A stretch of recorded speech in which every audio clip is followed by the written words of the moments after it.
Those that are sitting up in the front row to be recognized, please make your way up to the front. And those that will be sitting on the stage, please make your way up to the stage. Thank you.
If I could have your attention, please. If you could start taking your seats, and if you belong on the stage, if you could start moving to the stage, we'd appreciate it. Thank you.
If I could have your attention again, please, if you could start getting in your seats, family members toward the front, people, if you're designated for the stage, if you'll come on to the stage, to stage left and come in this way.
Because of the sun. I'll see if they can hold it.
Much better.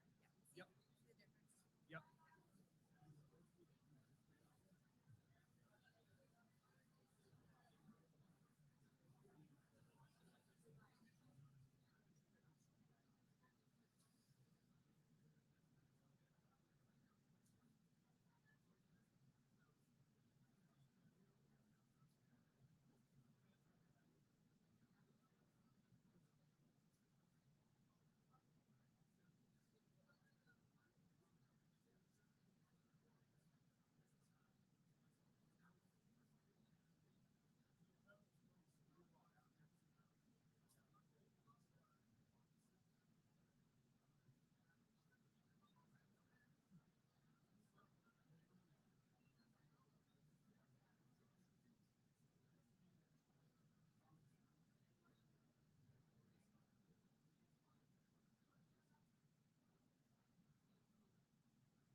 If I could get your attention again, please.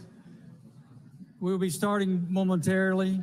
If you could start filling in a little bit, we still have some family members that are coming in, but if you're in here and you can find a seat toward the back, and if you're not got a red lanyard on or yellow, the back is where you need to sit. So please, thank you for coming out today.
spiritual leader of the shul here in Surfside. The rabbi, together with the community, offered emotional and spiritual guidance through this ordeal and beyond.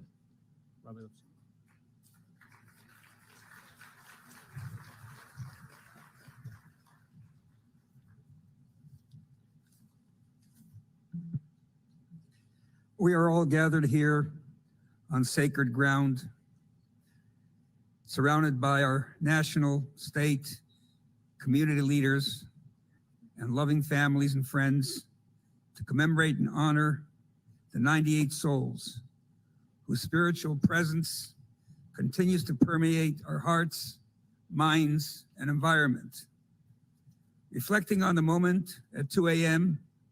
when I was informed of the impending tragedy, it became the longest moment of my life, lasting for almost 30 long days, etching a scar in my being that remains forever. Our holy scriptures give insight with great emphasis on the power of prayer, even in the most challenging and difficult moments.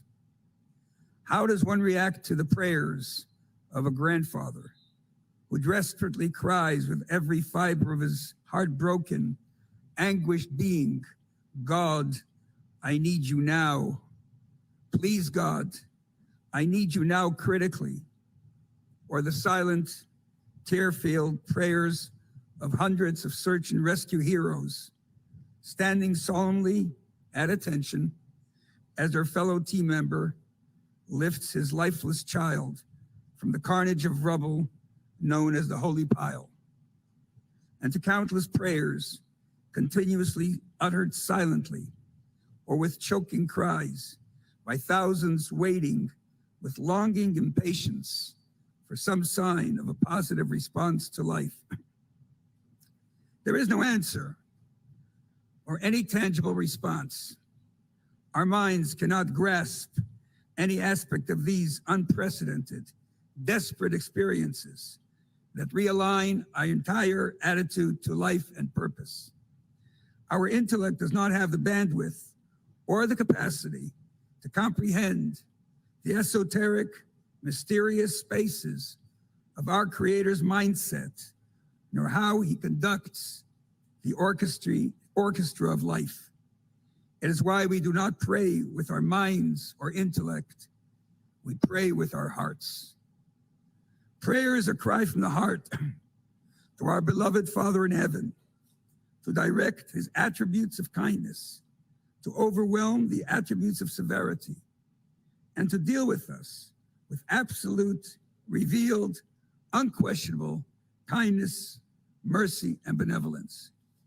At this time, as we commemorate the unfathomable, unforgettable, painful loss of 98 pure, pristine souls, 98 worlds whose eternal continuity merged at this location with their loving Father on high. Let us all join in prayer from our hearts for Almighty God to welcome them under his canopy of righteousness and goodness, and bring solace, consolation, and blessings to their beloved families who continue their important legacy. Let us also pray for the brave men and women who selflessly dedicated their lives to bring honor and dignity to our 98 holy brothers and sisters who have transformed to the archangels hovering in protective oversight over our community. And let us also pray for our entire community who served as a collective warm blanket of kinship that enveloped every person that was in need of the critical goodness, kindness, warmth, caring, empathy, compassion, and selflessness that became the hallmark of our community and reverberated throughout the world. It is a certainty that prayers do not remain unanswered, and God does not overlook any tear. May it be the will of our merciful Father that only kindness and goodness continues to spread its influence in our midst, and that all darkness and negativity will be banished as light will flourish and herald the ultimate immediate redemption with peace of mind and soul here and all over the world.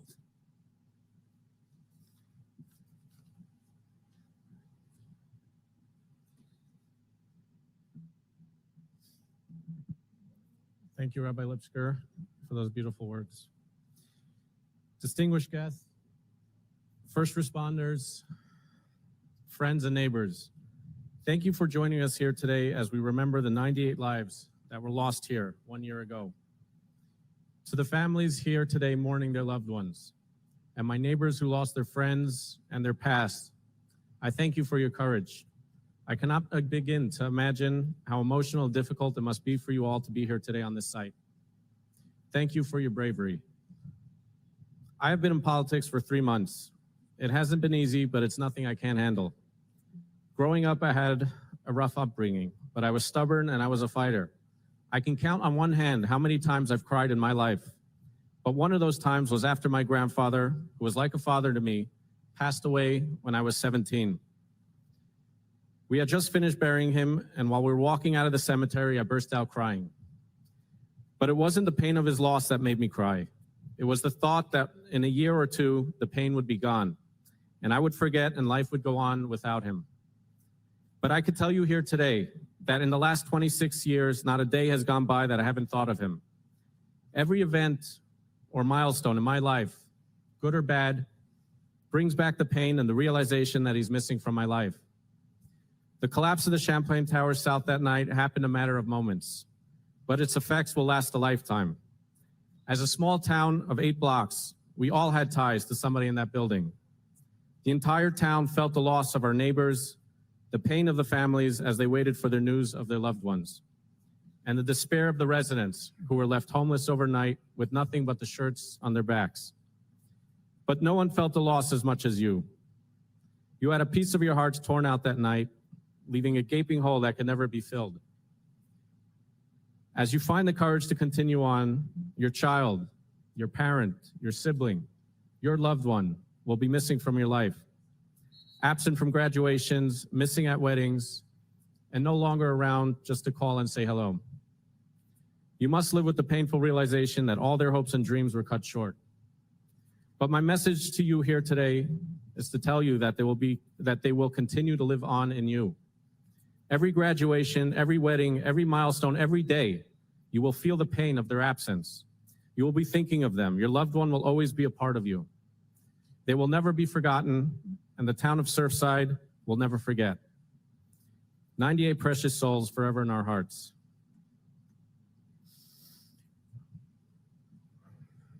The town of Surfside was once an obscure little enclave hiding along the Florida coast. The tragic collapse of the Champlain Towers South threw Surfside out into the world stage. But it was a visit by the President of the United States and the First Lady who came to console the families that put our small town on the map. The compassion and tenderness they showed towards the families when they were here was inspirational. We are truly honored to have the First Lady joining us today, and we appreciate the lengths that she has undertaken to be here with us. Ladies and gentlemen, it is my honor to introduce the First Lady of the United States, Dr. Jill Biden.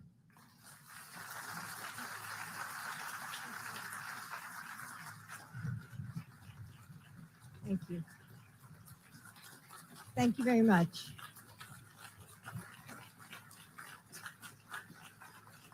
Thank you.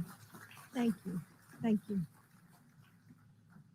Thank you, Mayor Danziger, Governor and Casey DeSantis, Congresswoman Wasserman Schultz and Wilson, Mayor Cava, and all the leaders who are with us today. Good morning. Hidden in the crowds, scattered throughout workplaces, grocery stores, and parks, there is a fellowship of loss. To the uninitiated, we look normal, average, whole.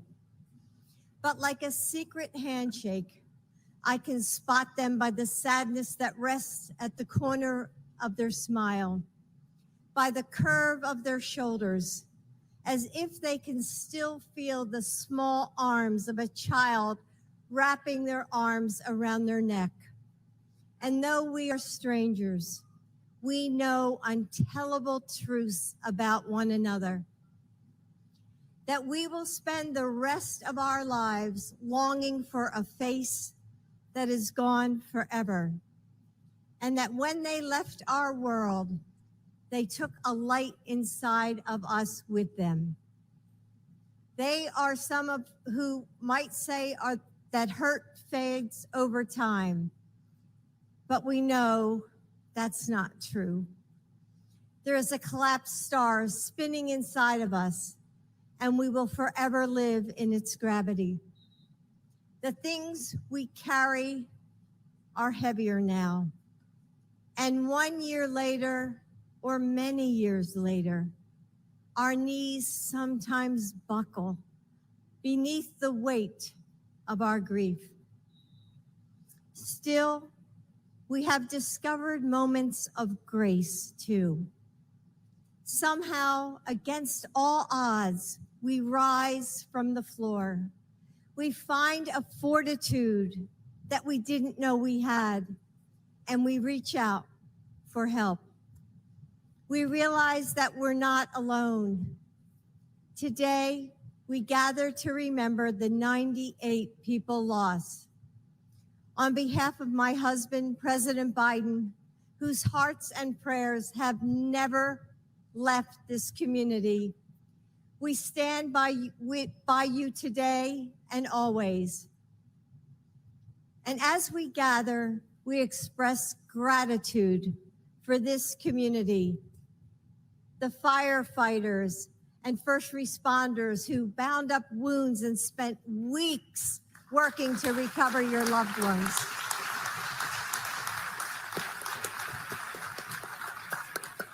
Yes.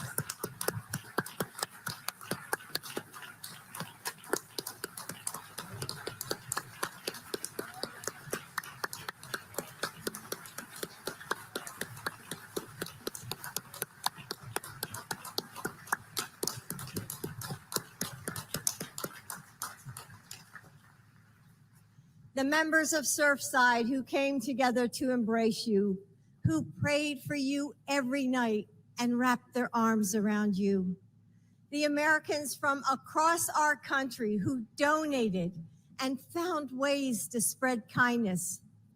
We honor the light you found in each other, a fellowship that you never wanted to be a part of, but draw strength from just the same. If there is something strong enough to help us carry this burden of grief forward, something able to break its gravitational pull, it's love. The love that makes us tell that story one more time, that makes us laugh with tears in our eyes, and knows a part of them is still inside of us, even though they left before we were done needing them. The love of friends and family who refuse to leave us alone, who remind us that joy can be found even in sorrow. The love of a community that lifts us when we're weak, that carries us. Take it one breath at a time. We are praying for you, and we are grieving with you. God bless you.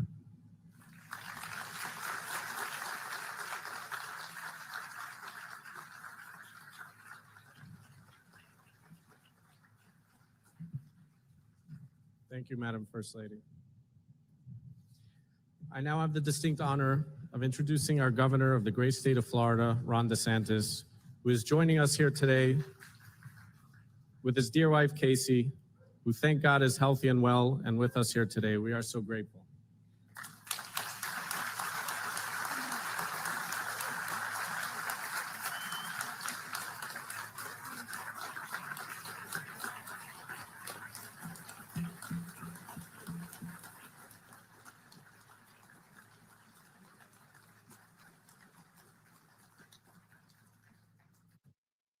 At the time of the collapse, I was not the mayor, but an active citizen.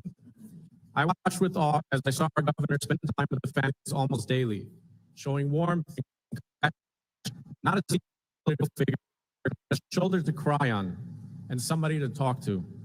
Those images of leadership resonated with me and with the rest of the community. Ladies and gentlemen, the Governor, Ron DeSantis.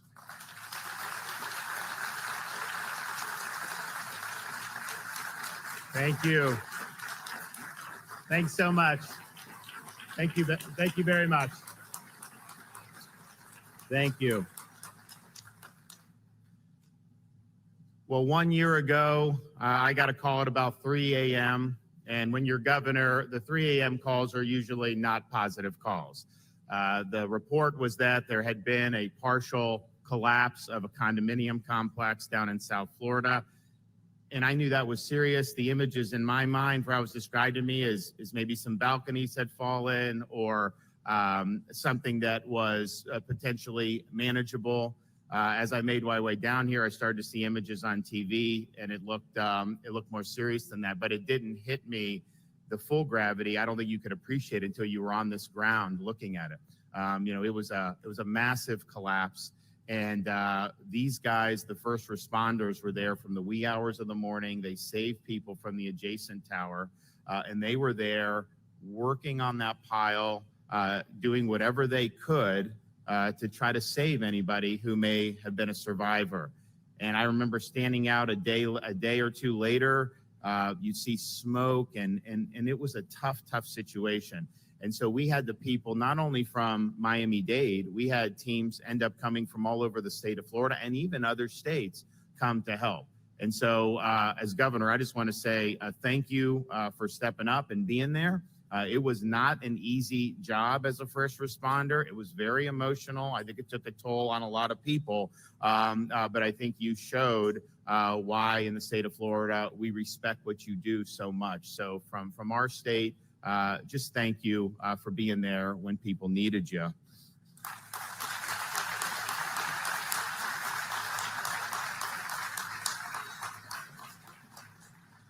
And that was one example, but you saw an entire community mobilize in support of, obviously, families who were wondering what happened with their loved ones, other families who were displaced, and you had individuals step up. You had organizations, all the religious groups stepped up and it got to the point where there was a surplus of people that were wanting to donate items.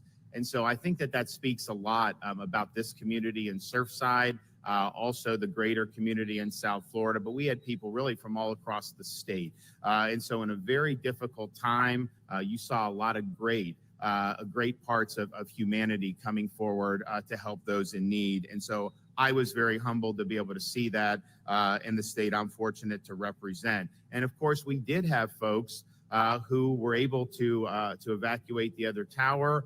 They're all of a sudden left without their possessions. They're left without a roof over their head. And that was a very difficult and traumatic time. And I know we had a lot of people on the ground helping them. I know a lot of money was raised helping them. But that was very, very difficult. And we did what we could, of course, from our office. The local folks did a lot. And then, of course, all our private organizations. But of course, the devastating aspect of this is losing 98 great individuals. And if you look at the folks who were in Champlain Towers South who passed away that day, they really represented a cross-section of the state of Florida. You had young professionals that were just starting their lives. You had families with kids. You had grandparents who were retired. Some had been longtime residents. Others had been relatively new to the area.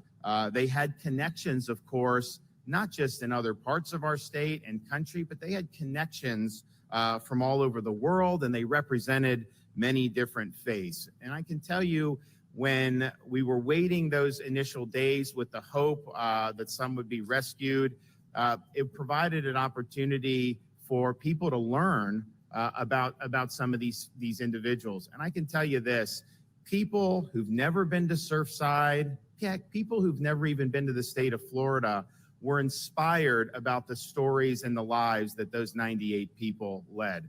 They made an impact on their friends, on their family, on their communities, and beyond. And so we really thought it was important at the state of Florida to make sure that their memories live on. And so I was happy in our budget to ask the legislature to dedicate an initial $1 million towards a memorial that can be constructed on this site. And I'm happy to report that was included in the budget that I signed into law.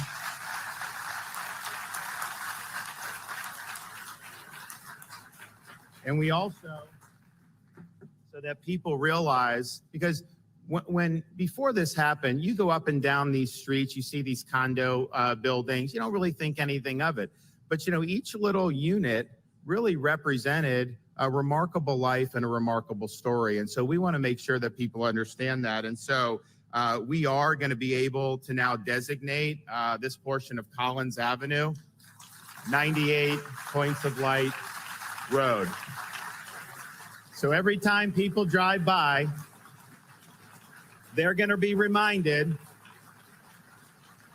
that there were great people that lived in that tower, and that this is a tragedy that wounded this community and our state, but we are not going to forget what they meant to this community and our state, and this sign is a small token to do that. So I want to thank you all for coming to remember the 98, and God bless their memory, and God bless Surfside and the state of Florida.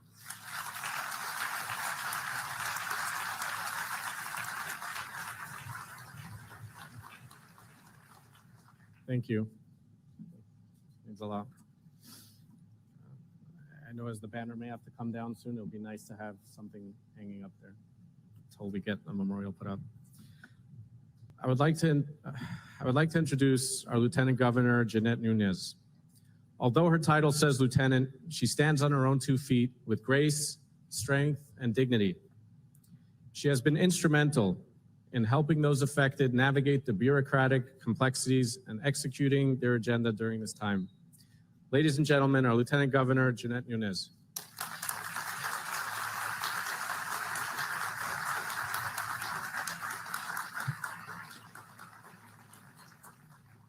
Good morning. Thank you to all that are gathered here on this solemn day, Governor, all of our elected leaders. We join together in remembering those 98 lives. We remember our hometown heroes that were immediately on the scene, witnesses to an unspeakable tragedy.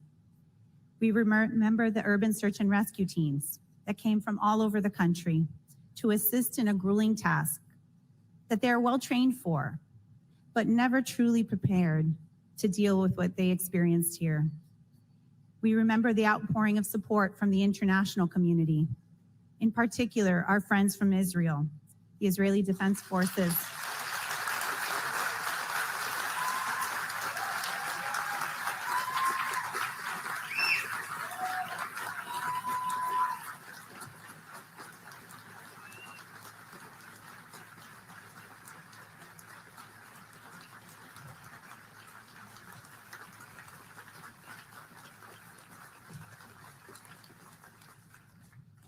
The Israeli Defense Forces, United Hatzalah, that provided so much comfort and support to the community.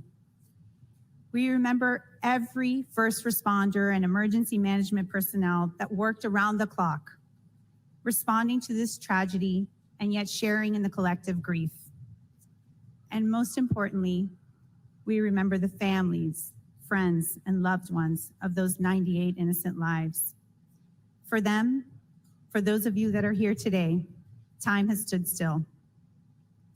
Although everything changed in our state that day, we found a way to muster up the strength and the courage to call upon the values that we share: compassion, perseverance, and resilience. You see, Champlain Towers South was more than just a building, more than just a place of residence. It was truly a microcosm of our South Florida community.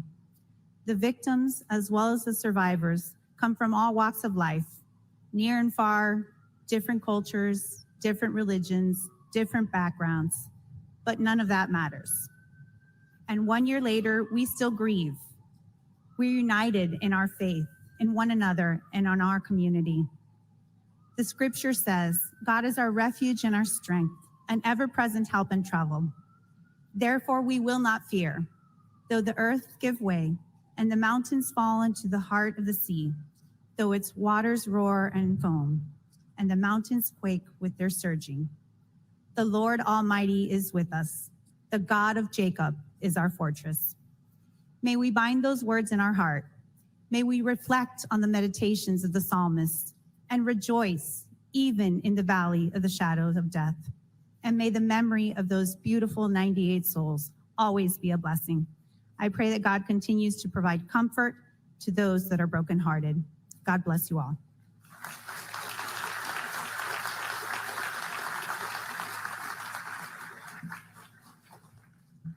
Thank you. I would like to introduce Debbie Wasserman Schultz, U.S. Representative from Florida's 23rd Congressional District, which is Surfside. While she advocates for our district in Congress, behind the scenes, Congresswoman Schultz has been listening to the voices of those who were affected by this monumental tragedy and has been an advocate and a fighter for their cause. Ladies and gentlemen, Congresswoman Schultz.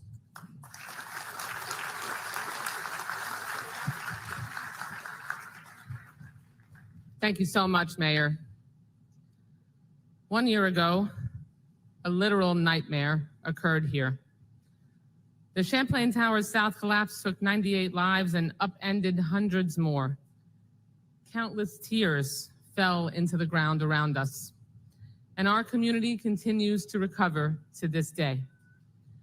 Whether it's families here in South Florida or New York or Argentina, Venezuela or Israel, this tragedy has reached across the globe. From the moment this unprecedented collapse occurred and still to this day, first responders, medical personnel, engineers, grief counselors, and caseworkers have painstakingly worked to provide support to the families and conduct a thorough investigation. Our governments and countless generous volunteers, charitable organizations, and individual donors help support the Surfside community and all those affected. Especially Mayor Cava, who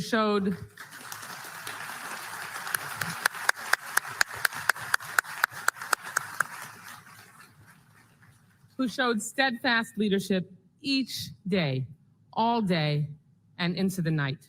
Mayor Cava, countless family members told me how grateful they were for your leadership, your patience, your compassion through what was the most difficult time in their lives. You kept our community informed and provided guidance throughout the rescue and recovery efforts, and we are a safer and kinder community with you at the helm. Thank you so much. Thank you.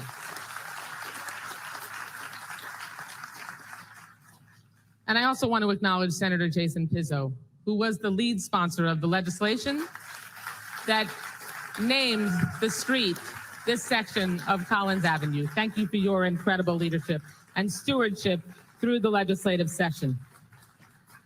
I must also thank President Biden. Dr. Biden,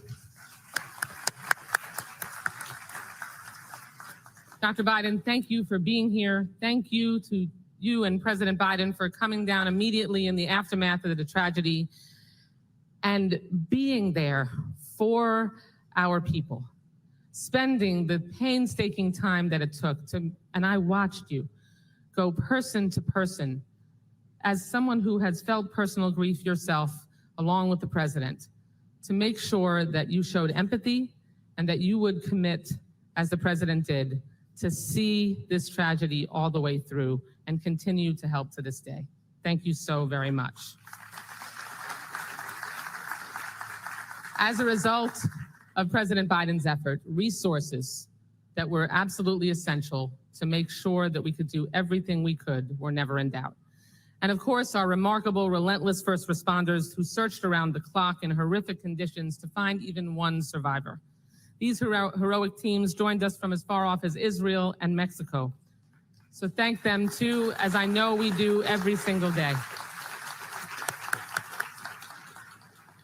Survivors, victims, friends, and family, and even first responders all experienced severe emotional trauma, as many lost loved ones, homes, pets, or cherished personal belongings. I know many of you still struggle with the immense personal loss and emotional toll that something of this magnitude brings, and I know that will continue. So I stand here with this entire community to embrace you and remind you that I will continue to support you for as long as it takes. You will have needs. We will be there every step of the way, as long as you need it. Thank you. Progress has thankfully been made to help get to the bottom of this tragedy and to ensure that it never happens again. In Congress, we will continue to pursue policy changes that will weave an even tighter safety net for condominium residents. That is so incredibly essential. Now, while we honor all those we lost 1 year ago today, I know the love and solidarity that springs from this sorrow made us stronger. And if we act boldly, it will protect so many more from similar suffering. In my faith tradition, there is a saying, Chazak, Chazak, Finis Chazak. Be strong, let us be strengthened. May those who lost their sanctuary here that night find personal strength and strength from our community. And the memories of those we lost continue to be a blessing. Thank you so much.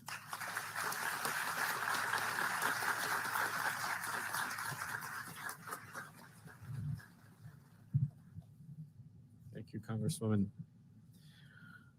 Senator Jason Pizzo has always been here for our community and has always just been a phone call away. But after the collapse and during the weeks that followed, he became a permanent fixture here in Surfside. I watched as he interacted with the families and community leaders. I watched him advocate for resources and help those providing aid cut through the red tape. It was truly a privilege to witness such dedication, passion, and leadership from our Senator, Jason Pizzo. Thank you.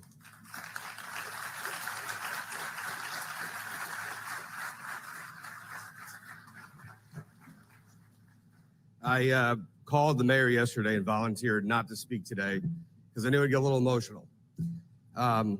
It's wonderful to see the First Lady of the United States, but sentimentally, it's wonderful to see the First Lady of the state of Florida. And I'll tell you why. I wasn't here every day. I missed one day, Thursday, July 1st. It was my father's 80th birthday. It was also the day that I found out that he was diagnosed with terminal cancer. The very last email he sent to me, and I think there's only 2 people here that know that, was to make sure that I checked in on Mrs. DeSantis to make sure that she was okay. That was his last email.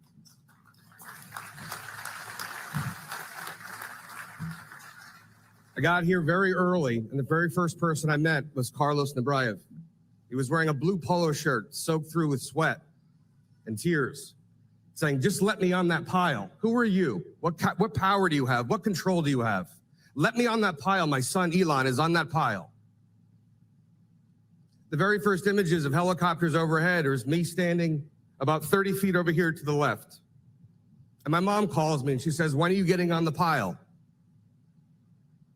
10 days before this happened, rather blessed circumstance, the governor joined us at the shul and signed Hatzalah into law. Thank you.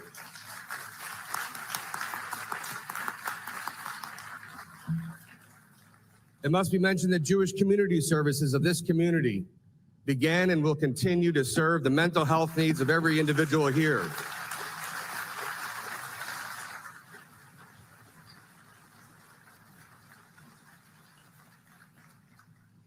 I actually didn't want to speak because I did not want to get emotional. But I'll never forget the night that Pablo Langesfeld and Martin sitting behind me, finally, they identified Nicole's body. Over and over and over again. So last year is about losing 99, the 98 souls here and my dad who passed on October 15th. And one day Carlos walks into my office and I said, Carlos, do we have an appointment? He goes, no, you lost your father. I'm here for you, like you were here for us. Let me say this, and it's because I think I'm half Italian. Let's not make tragedy be the time that we get together and not have petty partisanship. Let's not make loss be the time that we come together and embrace and get things done. Let's just stick to the stuff that's important. Because every single one of us here would like to take the days back that we lost with our loved ones. And I do need to mention Kevin Guthrie, who took over for Jared Moskowitz at Department of Management Services. Kevin Guthrie was here every day until he went home and saw his mother, who passed August 24th. I want to thank all of you. While I helped you get your driver's license and death certificates and probate filings and housing and clothes, and the governor was very receptive on executive orders for forgiveness of a number of things, I want to thank all of you. As I watched my father waste away and die, it was the strength of being able to help you and help your lives and your families rebuild and begin again and begin anew. But I will say this, I want to thank the Miami-Dade County Homicide Unit, and I have to explain why.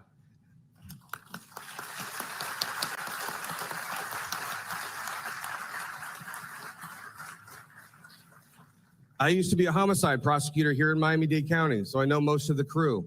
And I want to tell you this, the care, concern, sensitivity that they treated and the dignity of every single person who was lost here. Sometimes to your disappointment or your anger that things were not getting done fast enough. But I want you to know that they were tediously, painfully, and passionately taking care of every single possible family and identity they possibly could. So the whole world came to Surfside to help. Most of the world will leave after today. As each year passes, I was a Manhattan resident during 9/11. Memories fade, the passion lives. But for each one of you family members, I will tell you this, as I used to tell family members of homicide victims, especially children, the pain never goes away. There is no closure. There is no explanation. There's just the healing and the remembrance to take the ones that we still have living and cherish them and love them and forgive them. And I see Noriega's family here, standing right over there in that building for several straight days, waiting to see Hilda, who is 92 years old, who was lost here. Folks, embrace one another, love one another, relax on the other stuff, and just be good and true. And thank you for being here.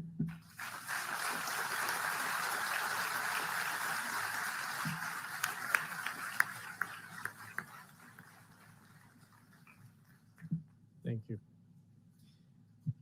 As a newly elected mayor, Mayor Cava was thrust into perhaps one of the most challenging situations and one could fathom.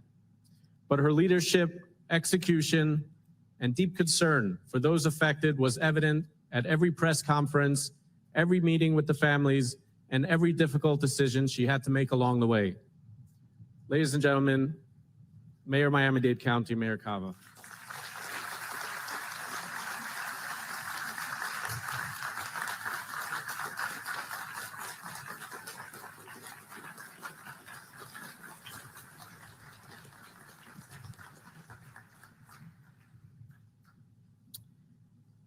So 1 year ago today, we all know that our community was rocked by an unimaginable tragedy when Champlain Towers South collapsed in the middle of the night. 98 beautiful lives were lost. Parents, grandparents, daughters, sons, beloved friends, and neighbors, taken from us far too soon. Hace un año, nuestra comunidad sufrió una tragedia inimaginable y perdimos 98 hermanos, hermosas vidas que se fueron demasiado pronto. So we've joined together today on this sacred ground to remember those we lost and to honor all of those whose lives were changed forever that day. Those who lost everything, and the families who lost their cherished loved ones. The memories of June 24th and the weeks that followed will stay with me forever, as I know they will with all of us here today. To those in pain, our hearts ache for you now as they did a year ago. We continue to stand with you, and we will do all we can to support you in the long journey back from your loss. Nos reunimos hoy para recordar a los que perdimos y honrar a quienes sus vidas cambiaron para siempre este día. Los que lo perdieron todo y las familias que perdieron a sus queridos. queridos, sus seres queridos. Nuestros corazones duelen por ustedes ahora como lo hicieron hace un año. Continuamos apoyándolos en el largo camino del duelo. So today, we also remember the sacrifice and the courage of our first responders.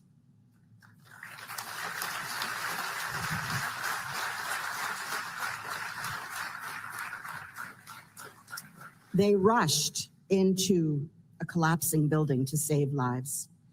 They gave everything in the search and rescue operation on this site. As mayor of Miami-Dade County, I am extraordinarily proud of the men and women of Miami-Dade Fire Rescue who were the first onto the pile in the middle of the night of June 24th and who continued to lead the operation in the weeks that followed, day in and day out.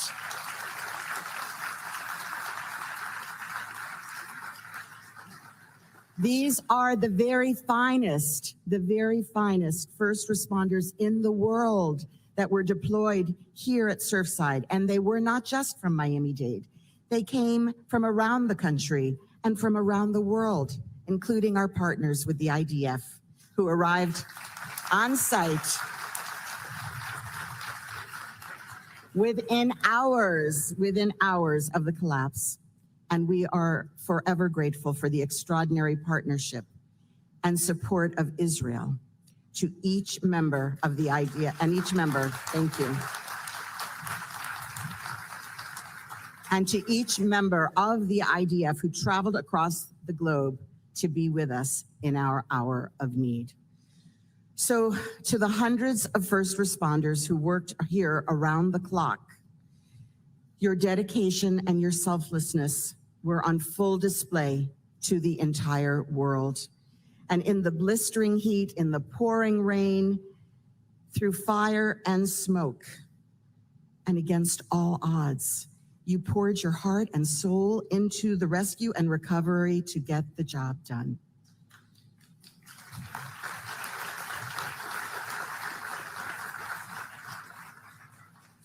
And I also want to thank all the public servants at all levels who united as never before to ensure that every resource that was needed was brought to bear.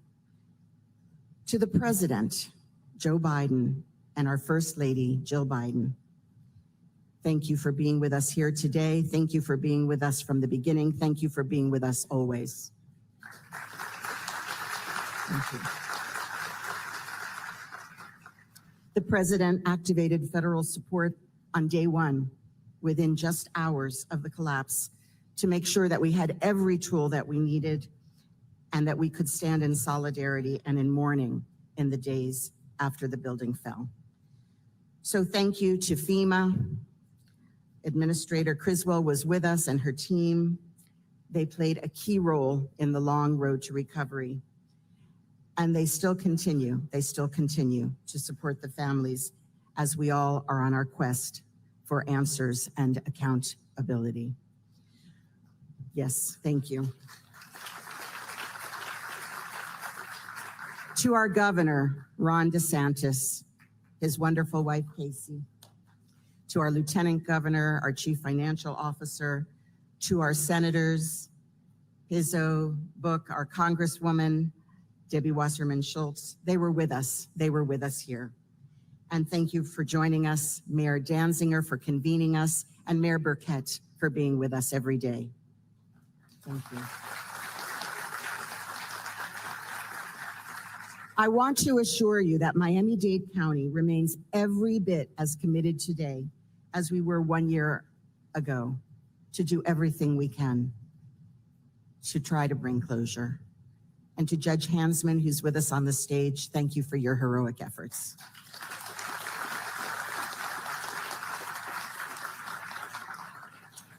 Our teams, our police, have spent thousands of hours painstakingly sifting through the rubble by hand, in the heat, in the rain, looking for any remains, any property that can be recovered. And even today, teams from our Miami-Dade Police Department are still there, continuing the search.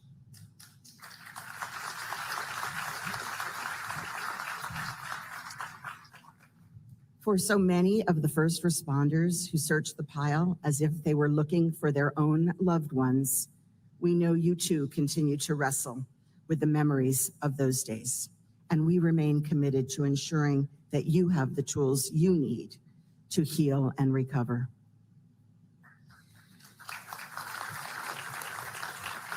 So this anniversary brings us together again in remembrance as we say to the families now, as we said to you since day one, you are not alone. We hold you in grief. Your loved ones will not be forgotten.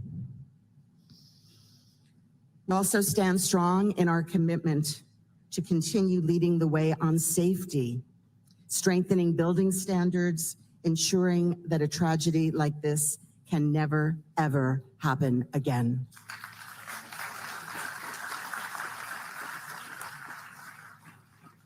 The stories of all of the families who survived the unthinkable and the heroes who gave everything in the search stand as powerful reminders that in the face of great sorrow and unthinkable loss of life, our capacity for hope and love will see us through the darkest days.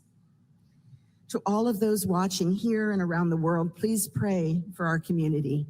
We pray for those whose lives were changed forever. And we hope that everyone who survived this tragedy will find peace, and that the memories of those that we've lost will guide and strengthen us now and in all the days ahead. A todos que nos están viendo aquí y el resto del mundo, oren por nuestra comunidad. Oremos para que las familias y los sobrevivientes de esta tragedia encuentren la paz, y que los recuerdos de quienes perdimos nos guían y fortalezcan ahora y siempre. Thank you.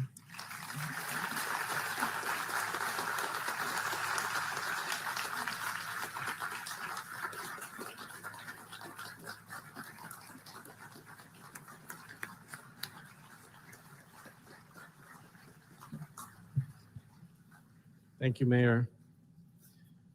Consul General Mayor Elbaz Durinsky started his position in Miami only days before the tragic collapse. From the moment it happened, the Consul General rushed to the community center to lend aid and support. He rented a hotel room here in Surfside and did not leave until everybody had gone. But more than that, he, together with Senator Rick Scott, was responsible for executing the successful deployment of the Israeli search and rescue team led by Colonel Golan Bach to the town of Surfside. So we thank you.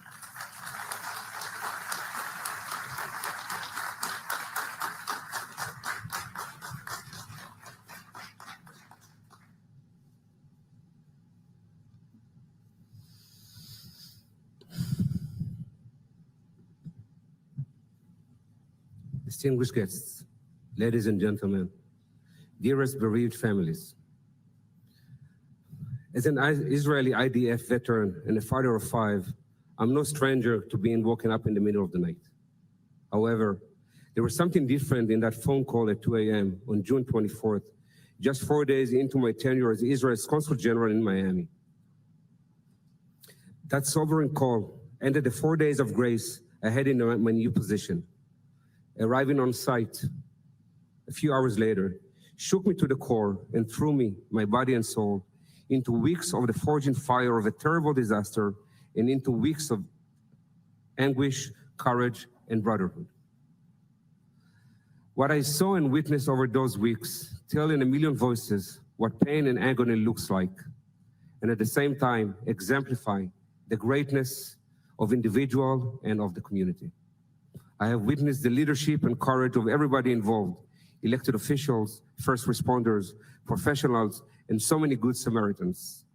No effort was spared, including making sure that the Israeli team arrived.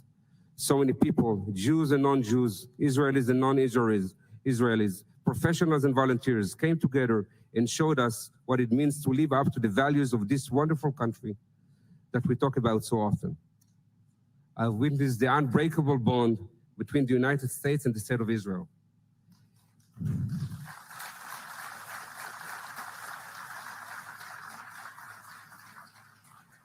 This bond yielded the first ever foreign military mission on U.S. soil.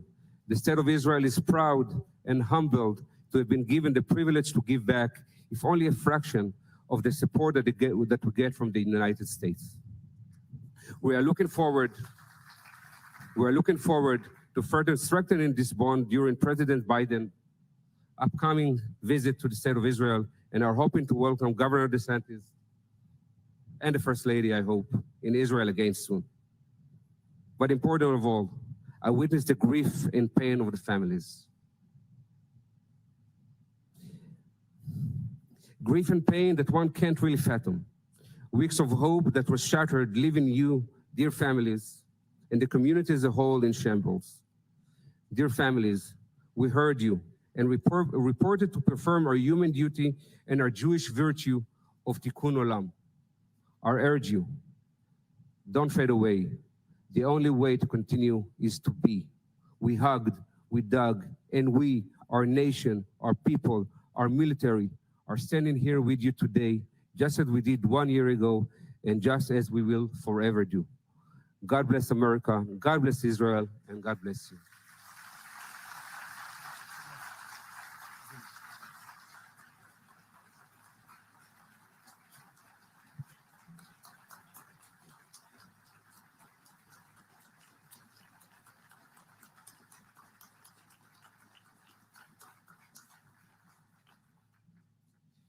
First Lady, all elected officials,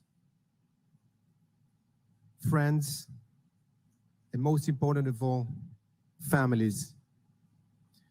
For the past year, every morning as I put on my boots, I'm reminded of Surfside, which is due to a deep gash I have on my right boot.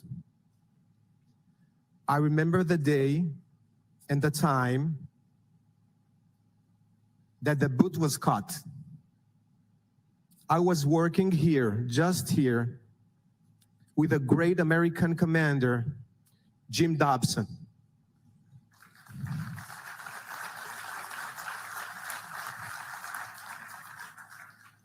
It was on the 12th day of our operation, apartment 12, second floor. All of the piercing irons were exposed and very sharp. It was there that my boot was cut. Since then, every morning, as I proudly put on my IDF uniform, I remember you, and I will never forget you. Dear families, the burden on your shoulders is almost unbearable.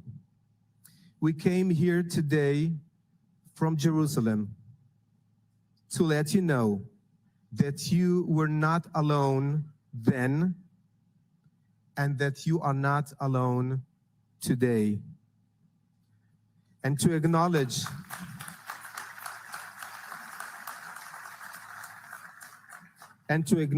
that when we rise in the morning, know that there is a reason. And that reason is each and every one of us has a significant role to play in this world. So thank you, and God bless you all.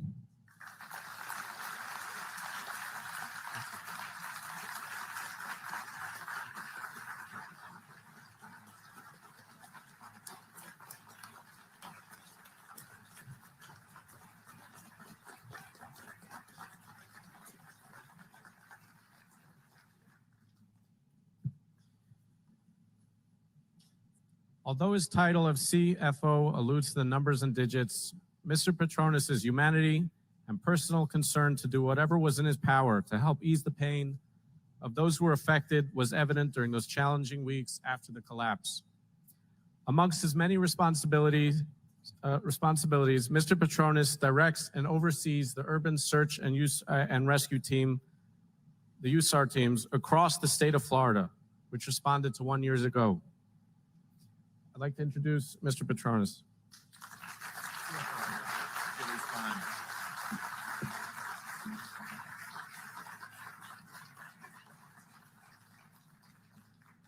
Thank you, Mayor. The Surfside building collapse is one of those events that's going to stick with us forever, every single detail of it. When the Champlain Towers South collapsed, I was already in South Florida with meetings. I even had my 12-year-old son with me, Theo. While we honor and mourn the 98 souls that are no longer with us, we pray for the parents, the brothers, the sisters, the children that were left behind that are trying to put back some type of normal. I saw the work of God when hundreds of Florida's urban search and rescue team members fought and kept fighting for any signs of hope of life. The response effort led by these first responders from our state, our nation, and the world was historic. More than 800 members from state and federal task forces served in part of this mission. With nearly 400 urban search and rescue members from the state of Florida alone, it was the largest deployment ever in the history of the state of Florida that was not hurricane related. They worked 12-hour shifts in the Miami summer, cutting rebar, cutting concrete, filling 5-gallon buckets with debris, hand by hand. And at the same time, they were picking up wedding pictures and children's toys. They battled fire, they battled rain, they battled the heat. Their boots and their gloves were destroyed. They had to keep respirators on to fight the same cancer-causing substances that caused cancer after 9/11. And in fact, some of these same men and women served at 9/11. Then there were the priests and the rabbis, who, in my opinion, were the unsung heroes at Surfside.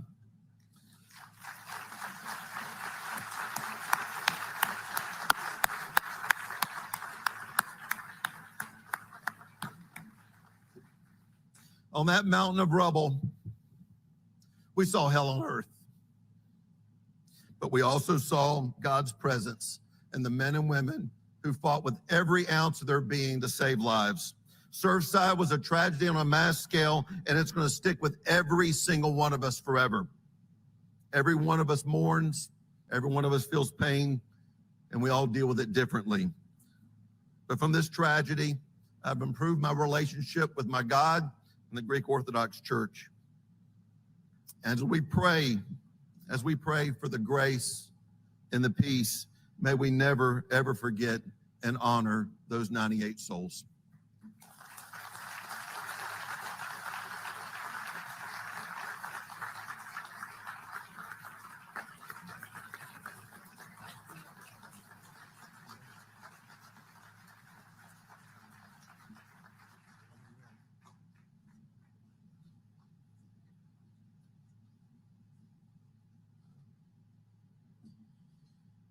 From the moment this horrific tragedy unfolded, Chief Kaminsky immediately deployed and oversaw the entire fire rescue operation at Ground Zero. His tireless efforts gave hope to many families that nothing would stand in the way of finding their loved ones. I'd like to call up Chief Alan Kaminsky of Miami-Dade Fire.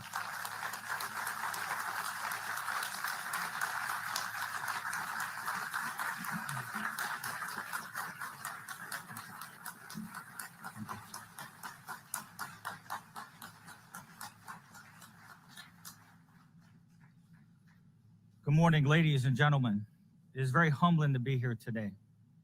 A day particularly difficult and emotional to each and every one of us. As we gather here today to remember the 98 souls who we tragically lost and taken from us way too soon. 98 families who suffered a tremendous loss and are forever changed following the tragic collapse of the Champlain Towers South a year ago. We also recognize the tremendous impact this tragedy had on all the other families affected by the collapse. And to these families, I want to say, time may not heal all wounds, as the saying goes, as we will never be the same. For on that day, a piece of our souls will forever hurt for those who are no longer here, and for those who are here and whose lives were forever changed.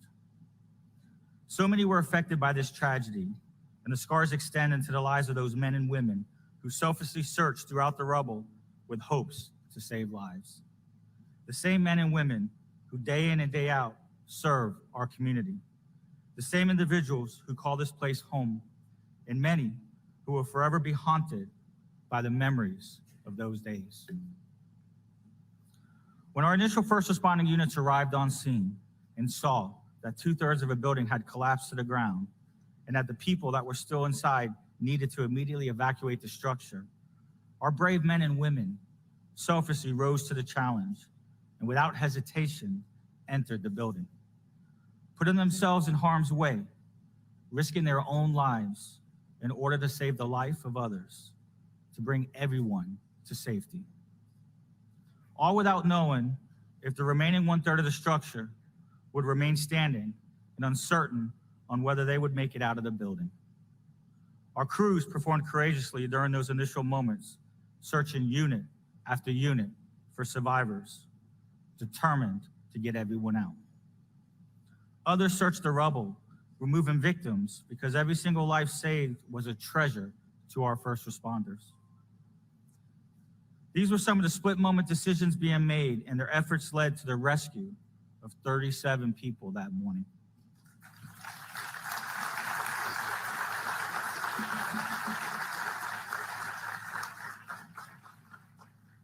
These crews performed courageously during those initial moments and throughout all of our operations during our response.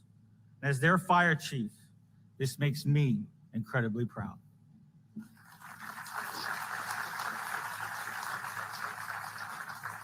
Today, I'd like to take a moment and salute them for their bravery and for going above and beyond in the face of extreme dangers with so much uncertainty what the outcome might be. They didn't do this alone. Law enforcement officers from multiple jurisdictions bravely assisted with rescue efforts, and for this, we thank you.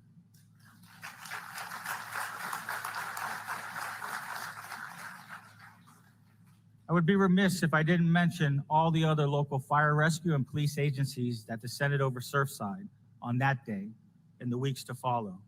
Thank you all for your camaraderie and for your support.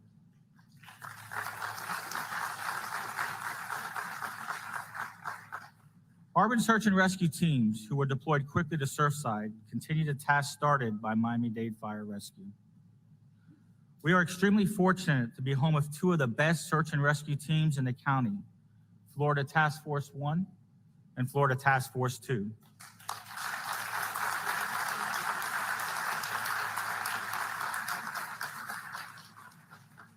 Soon after, all the Florida Task Force teams followed, as well as federal teams from Ohio, Indiana, Pennsylvania, Virginia, and New Jersey arrived with hundreds of task force members ready to assist.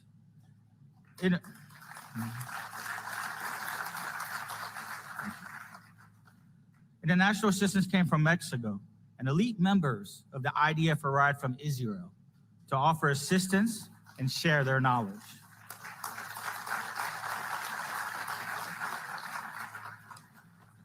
Day in and day out, these men and women mobilized all kinds of equipment, working 12-hour shifts, conducting extensive search and rescue operations, cutting through concrete and working through dangerous conditions, including extreme heat, rain, an impending hurricane, and the threat of a secondary building collapse in order to continue to search for precious life under the rubble. This unthinkable tragedy, the deadliest building catastrophe in South Florida history, happened right in our backyard and left a physical, a mental, an emotional toll on all of us in more ways than we could have ever imagined. The magnitude of what took place during the early morning hours of that tragic day and a year later is still very difficult to deal with the profound heartbreak we experienced that day. What took place here in Surfside has been one of the most traumatic events that our community and our department have ever experienced, that we'll never forget. It's taken our MDFR family, our community, our nation, and the world to its core. In closing, I'd like to take this opportunity to personally thank the families for having us here today and for sharing this very special, private, difficult, and emotional moment with us. Additionally, I'd like to also thank the brave men and women of Miami-Dade Fire Rescue and all other first responders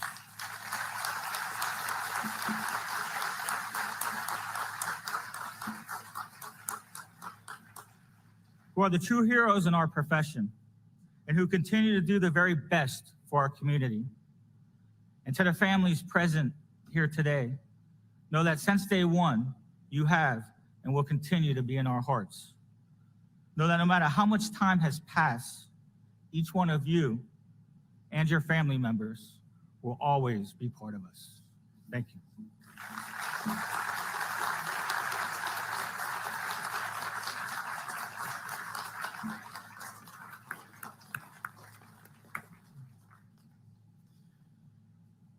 Israel's Home Front Command was established for a simple purpose: to save lives. It operates search and rescue missions in Israel and around the world, aiding in rescue and recovery. Its leader is here with us today, and it's a privilege to introduce Major General Ori Gordon.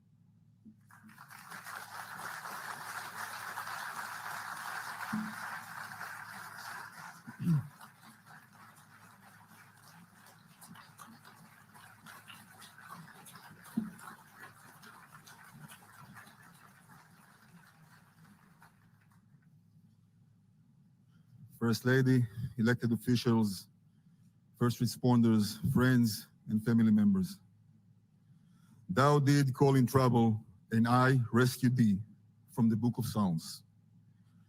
Dear families, dear brothers and sisters, people of Surfside community, it was a peaceful, regular, early summer night.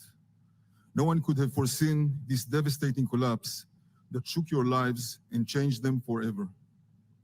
98 lives, 98 souls, 98 unfulfilled hopes and stories that were buried under the rubble pile of Champlain Towers South in Collins Avenue. I know that there is no cure for your pain and that words could not ease or comfort your loss. But on behalf of the State of Israel, on behalf of the Israeli Defense Forces, and on behalf of the IDF Homefront Command, I want to offer our deep and sincere condolences. Although as rescuers, we always believe there is still hope, unfortunately, now we can say with certainty that no one of the collapse victims could have been rescued alive. But what we were able to do, to help do, was to more accuracy and faster allocate the missing people and set the closure for you, the families. We could not be here if not for the brave and humble leadership of Florida Governor Ron DeSantis and Miami-Dade County Mayor Daniela Levine Cava.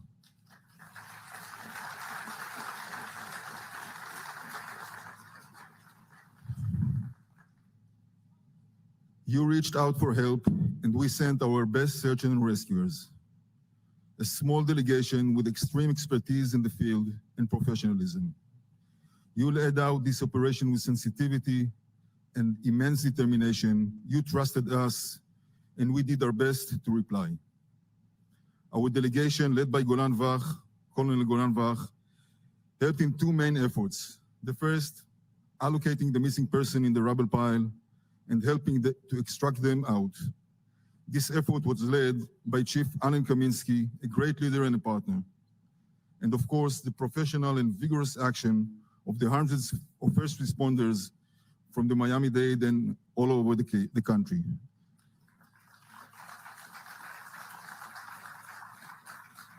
And moreover, the Florida Task Force 1 and Task Force 2, whom from we've learned quite a bit. The second effort, led by Colonel Elad Edri, and backed by a technological branch in Israel, was with the families, trying to gather as much information as we could to help the teams on the site to allocate the missing more accurately. Again, we find great partnership from the Miami-Dade Police Department and the effort led by Chief Ray Jadala, who with great sensitivity and accuracy led this mission.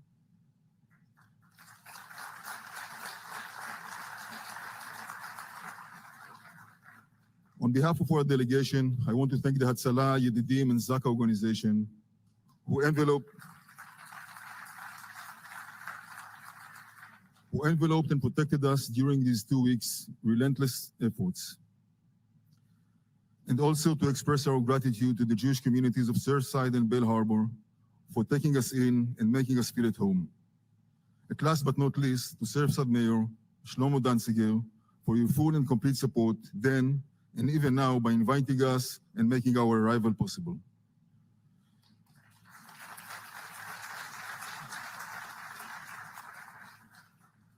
The United States and Israel are far more than friends and partners. Our mutual commitment is embedded deeply.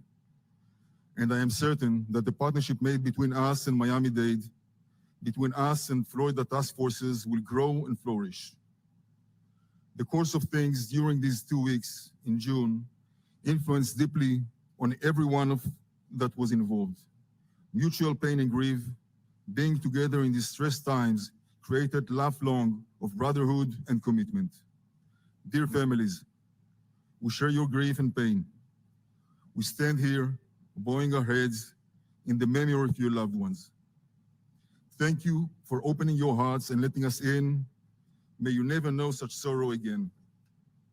And as for us, when the next call to help will be heard, we will answer without hesitation, as we are committed to reach out and help anyone in trouble and to fulfill our calling to rescue whomever is in need.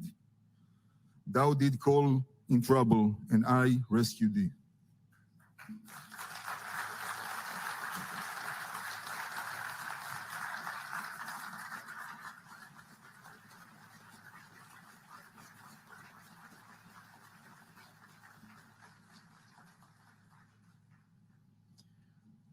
I would just like to take a second and acknowledge the attendance of Mayor Dan Gelber from Miami Beach, Mayor Suarez from City of Miami, and Chair Pepe Diaz from Miami-Dade County. These are our neighboring cities, and without you providing the vital aid and support, we wouldn't have been able to move forward as easily. So thank you. We are here today to remember the 98 souls. We are honored and privileged to have the opportunity to hear from a few of the family members who will share their stories of their loved ones and give us a glimpse into these extraordinary people. I would like to call up Luis Bermudez, father of Luis Bermudez, who was 26.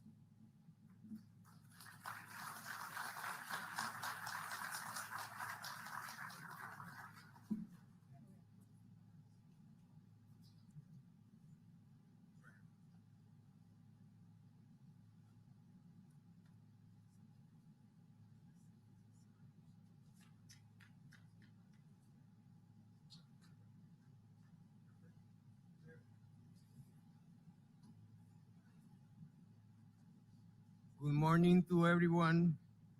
My condolence to all the parents and family members who lost their loved ones that 24th of June. My deepest condolence to the fathers and mothers who lost their sons and their daughters. I'm going through that pain, through that suffering, and there's no words for it. Luillo was 26 years old and a half when he died, when he passed away.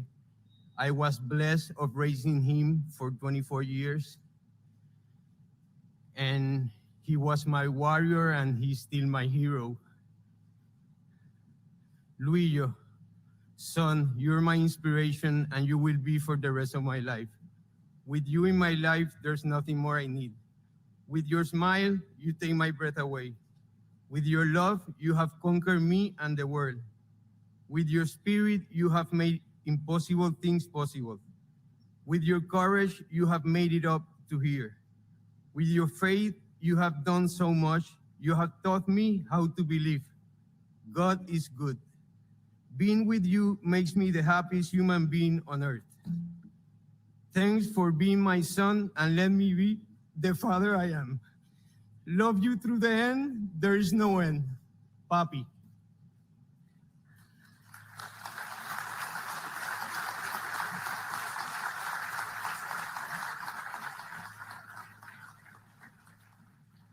Luillo, no matter your condition and muscular dystrophy, you learn how to live life with it, and beside that, you never complain about it. You never gave up. You battled it like a real warrior, and nothing stopped you from reaching out your dreams. You achieved all the goals that you have in mind. You did it, Luillo. There were no obstacles for you, just challenges. And every time these challenges came, you confront them and successfully got through them. And this gave you more strength to go for the next one. You were so powerful. You never gave up. Luillo, with you in my life, I was the happiest human being on earth. You taught me so many things. Among these things, you taught me how to live life without fear. You taught me how to be a father, one of the best. And we found together the meaning of unconditional love. It was you and me both serious condition, and we never had excuses to stop living life as happy as we could. With your lovely smile, you conquered the world. How to believe your happiness and your smile in that wheelchair most of your time. You were teaching a lot of people that there's no limits for you and no excuses to stop dreaming big. You were always after your goals. You opened and got inside so many people's hearts with your smile and your desire of living without limitations, and you did it with no intentions. You made others smile, and that was another blessing. With that smile and your unconditional love, I didn't need much more. Just you, my Luillo. Because of the way you saw things and the way you decide to live life, you made so many things possible that for others were impossible for you to do. That spirit that you had is the one I need for the rest of my life. It will help me a lot to go through this pain as well. I'm so proud of you, Luillo. Besides that great spirit that you had, your courage helped you achieve so many things and goals in your short but beautiful life. I know you had much more things to do and to give out in your life, but I guess it was your time to go with God. God needed a special angel to help him, and you were chosen among others by him. Your faith got through so many challenges and situations without any fear, always with God at your side. You taught me how to believe. Thank you, Luillo, for being my son, for being the most important person in my life, for being my best friend and always there for me. Thanks for being Luillo, for your existence in my life for those 26 years we shared together. You made me the happiest father in the world. Thanks for being so special and being everything in my life. The one and only Luillo. I will never stop loving you. I miss you every second in my life. Life is not the same without you, but I can promise you I will live it without fear and like it was my last day on it. In honor to you and all you did for my life, I will try to live it happy like you did. Love you, my Luillo, forever, papi.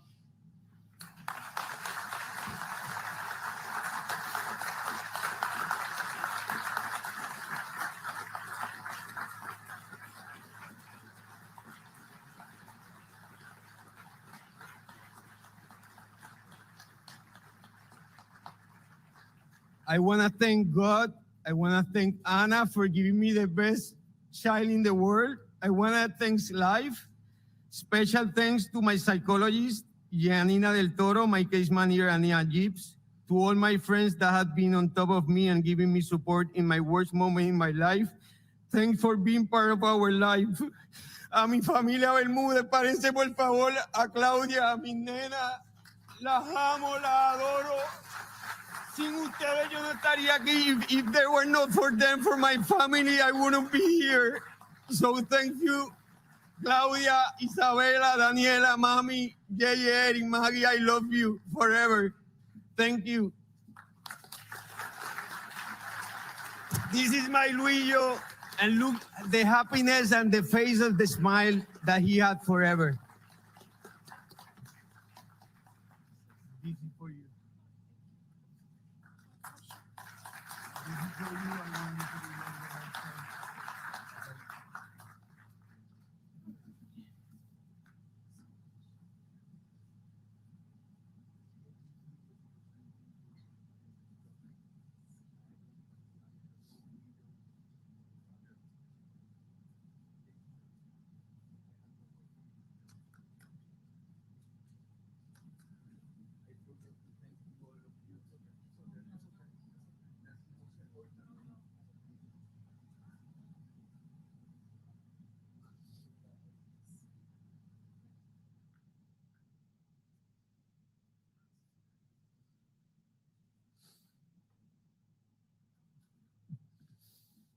would like to call up Ashley Dean, sister of Cassie Bilodeau Stratton.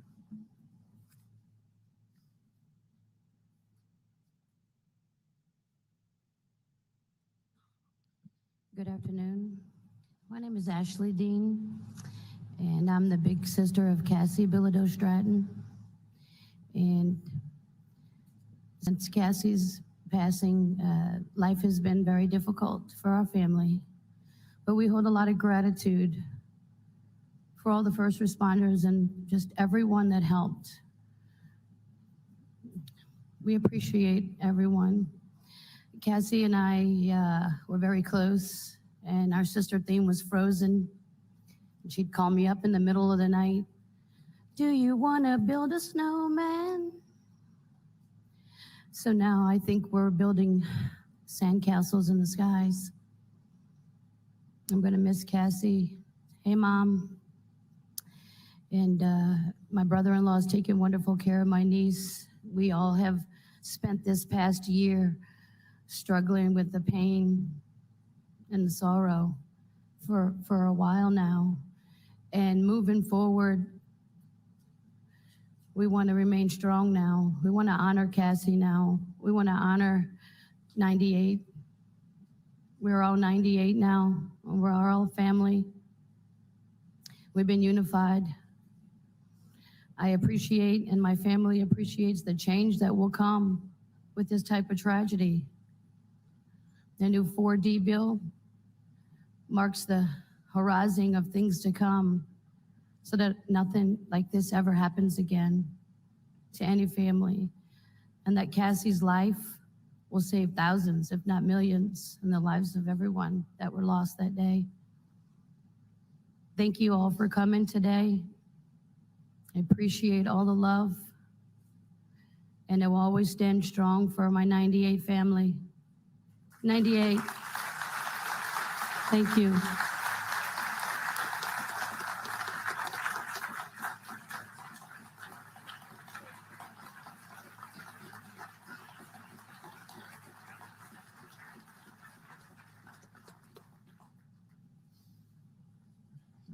I'd like to call up Raquel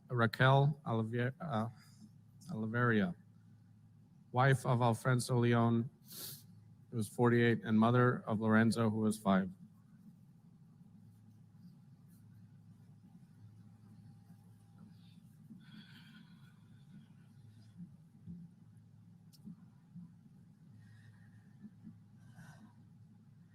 My name is Raquel Oliveira. I am a Brazilian. I lived for 37 years in Rio de Janeiro. And I moved to the US when our son Lorenzo was born, because we were looking for a safer place for him to live. In June 24th of 2021, at 4 o'clock in the morning, my phone rang. My friend on the other end of the line asked me to stay calm, but it looked like something had happened in my building. It looks like a part of your building has collapsed, she said. At that moment, I remember that my first question, feeling fear in my whole body, was, where is my son? After her silence, I couldn't say anything else. I was breathless, and my voice wouldn't come out to tell my mom, who was with me, what had happened. After that minute, my life turned into a succession of events in autopilot. I had to give my DNA to identify my son, who 27 days before had turned 5 years old, with a garden party at Champlain Towers, right here where all of you are sitting, for more than 60 people, children and parents. It was the first party after the pandemic, and everybody was really happy to be here. For weeks, I attended the morning and afternoon meetings in search for the corpses of my partner and my son, who I saw for the last time on June 23rd last year, right before traveling. Exactly 365 days ago, my house imploded, collapsed, with everything and everyone inside but me. It took my family 2 weeks to be found. Their bodies were decomposed. They were cremated in a white paper box, and I still remember the smell coming out of the box. I wrote a message on each box before they went to be cremated. But with Alfredo Leone, my partner, and Lorenzo de Oliveira Leone, my son, 96 other people were gone. And instead of commemorating the deaths of all of them, I want them to be remembered for who they were in life. They didn't die. Their lives were interrupted. I wish each of us could get to the point where we can use the pain that filled us as an impetus to make their presence eternal. Everyone will find their own way. We already have people creating foundations to help with the mental health of each of us. We already have people writing books, others on a tireless path to change the laws so that other families don't go through this. Yesterday, I read of a grandson that created a line of cigars to honor his grandparents that came from Cuba. I always try to teach Lorenzo that we must be intentional, that we must be aware of the consequences of our decisions. We must be accountable in the lives of those we cross, in the community, on the planet. I hope each one of us finds our purpose. I still can't think about my future, and my purpose is still out there. My home isn't ready yet. I still live with a suitcase around the world. Exactly 365 days ago, my house imploded, my home collapsed with everything and everyone inside but me. I am alive and I have the chance to rediscover something that motivates me to smile again, to fight, to be a whole person. Maybe we don't know it yet, but we cannot give up. We need answers. We need justice. We need something that I hate the word that is patience. And to find a personal way to make up for it all and to live again. Recognize the privileges that we have, recognize the weaknesses, learn, improve, and move on. It's not easy to go on without those we love. For those who were there that night, it will not be easy to go back to sleep peacefully after hearing cries for help, running down collapsing stairs, waiting for rescue on the balcony of a collapsing building. We are a village. We go through devastating moments, but together we can do a lot. Let's not give up justice, love, gratitude, forgiveness. Let's not give up life. We have not come this far to just come this far. Thank you.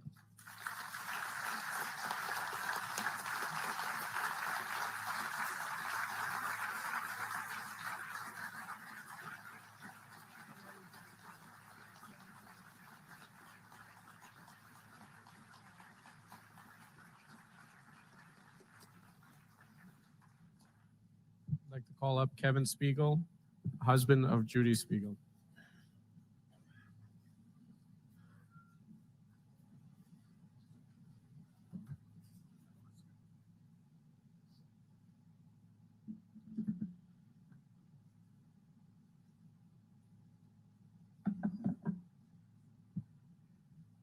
Dr. Biden, elected officials, pre-hospital care providers, the United States Search and Rescue, the Israeli Defense Force, Rabbi Lipsker, and all the Surfside families. Good morning. This has been the most difficult year in my life and my family's life, as my wife, Judith Ann Spiegel, Yehudit Bas Mordechai, was killed in the Champlain Tower collapse alongside your 97 loved ones. 8777 Collins Avenue, apartment 603, was my home, and our family lost everything. I know what it means to feel profound loss, and 1 year later, time has not healed my broken heart.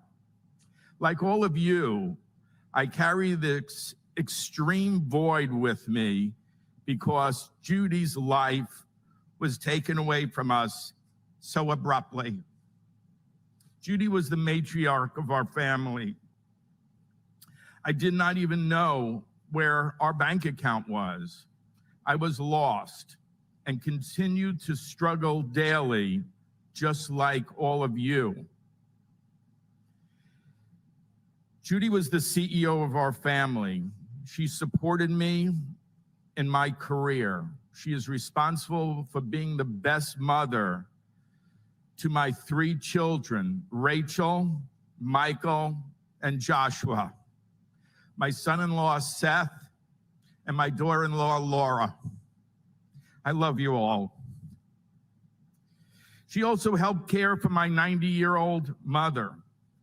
She was passionate about supporting her friends. Dr. June Scobie Rogers, whose previous husband was the commander of the Challenger. Judy would travel with June to NASA-related events regarding Challenger and the Challenger Center. Judy was a student of the Holocaust. Her friend Eva Schloss, a Holocaust survivor who grew up on the same street of Anne Frank in Amsterdam. After the war, Eva's mother married Otto Frank, which makes Eva Anne Frank's stepsister. Judy traveled with Eva throughout this country. Eva would give lectures to children and adults about the Holocaust, and Judy would be there for her because every time was such a difficult time for her. It has been extremely hard not waking up next to my best friend every morning.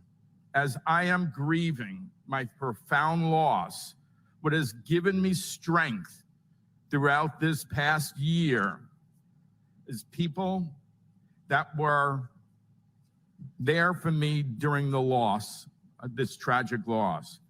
We have visited cities in New York, Southampton, Memphis, Chattanooga, Panama City, Panama, where we sponsored the kiddishes in Judy's memory and talked about her life, and Surfside.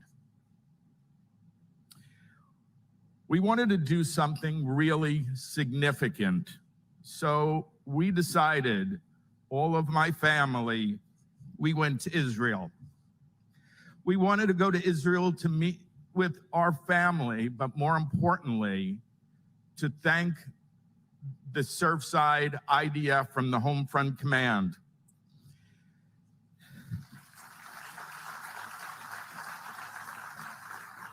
We thought that was a very important thing for our healing.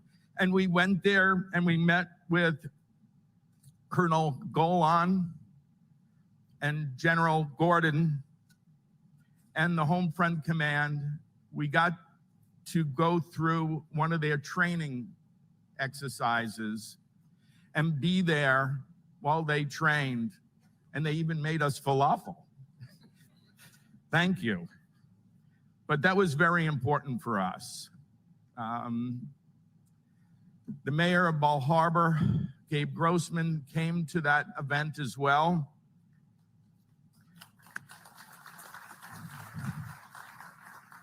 And even we had Shabbos with the Prime Minister. These were unbelievable part of our healing, and our family is committed to give back to those who gave to us. I want to also acknowledge Dr. Dario Gonzalez from the New York USART team and Dr. Joe Holly from the Tennessee USART team. I knew both Dario and Joe from my work as a pre-hospital care provider, and the commander from the New York DMAT team. Both gentlemen knew Judy and loved her and came to her funeral as well. Judy loved her family. She loved her family and friends, and she was the fabric that kept all of us together. She had a heart of gold. Judy taught us everything about life. She taught us about Yiddishkeit, the importance of a Jewish education, and supported Israel. She was the most loyal person I have ever met and always found fun in everything she did. If there is one thing I can leave everyone with today, is that hope to inspire everyone to be more like Judy. Life is short, and we need to focus on people we love. I hope we can remember Judy's beautiful spirit and smile. I love you all. I love all the families. God bless America, and God bless the state of Israel. Thank you.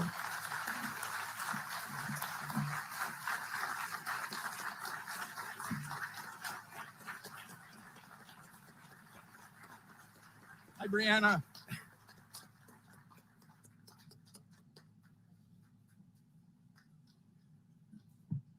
I would like to call up Martin Langesfeld, brother of Nikki Langesfeld.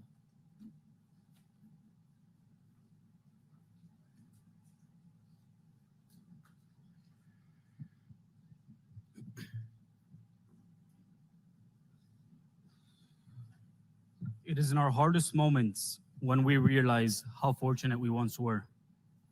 It is in our lowest moments when we try to put reality into a perspective we will never find a clear answer for. Looking back at this past year, we can all agree that we have tried to wake up from this nightmare, yet realize that we have no choice but to accept this nightmare as the unchangeable reality we were thrown into, and will never understand why. A lot has occurred this past year, but one thing is for sure.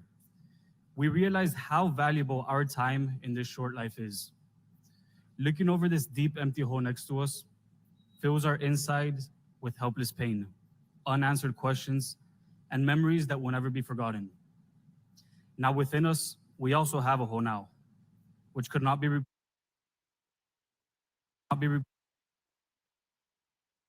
repaired with anything but time. And even then, we are not sure if time will heal, because this is not something one has ever lived through. As life goes on, we will never find a way to cover the scars created within us. But what we will do is slowly find a way in learning how to walk around the hole forever engraved within us. The hole that took away countless innocent loved ones. As I speak, I could do nothing but remember that big, bright, beautiful smile my sister Nikki carried with her. And many times that big, bright smile was next to the man she loved, who were both ready to start their lives in a place they called home. I have absolutely no doubt in my mind that each and every person standing and sitting in front of me could come up here and speak endlessly about how beautiful, admired, and impactful their loved ones were and continue to be. And that is exactly what they all deserve. Nikki, just like the 97 others that were taken together, left their marks in this world in an unexplainable way. We will never comprehend. But they need to know that down here, regardless at what age they were taken, those lives have impacted the world in such a way that will change how systems work. Not only the legislative system. I'm talking about the system of life. The system where we as a community learned we could not take one single second for granted. Because one day, when we least expect it, that 1 second will be our last second. And what we leave behind is the light and love which follow our legacy. Now behind me are very well-respected individuals who worked extremely hard to get to where they are. And no matter when their last days are, they have already made an impact one way or another. Speaking by your side, I would like to say thank you for showing us that sometimes behind cameras, there could be people, real people with emotions. And as I say that, I would also like to mention how we know that none of you expected to be involved in this tragedy. None of us did. But as you worked hard to get where you are and where you currently sit, we ask for your help. Please help us in finding answers. We need them.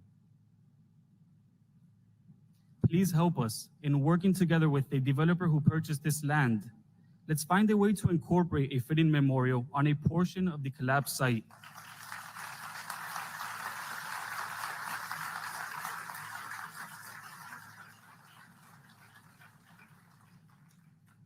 It's where our loved ones took their last breath, and it's the least we can do as a country to honor and respect where they called home. A simple gesture like this will not only bring peace to us, but will show the world that no matter what happens in the United States of America, we respect the space where our innocent loved ones were taken, not build over them.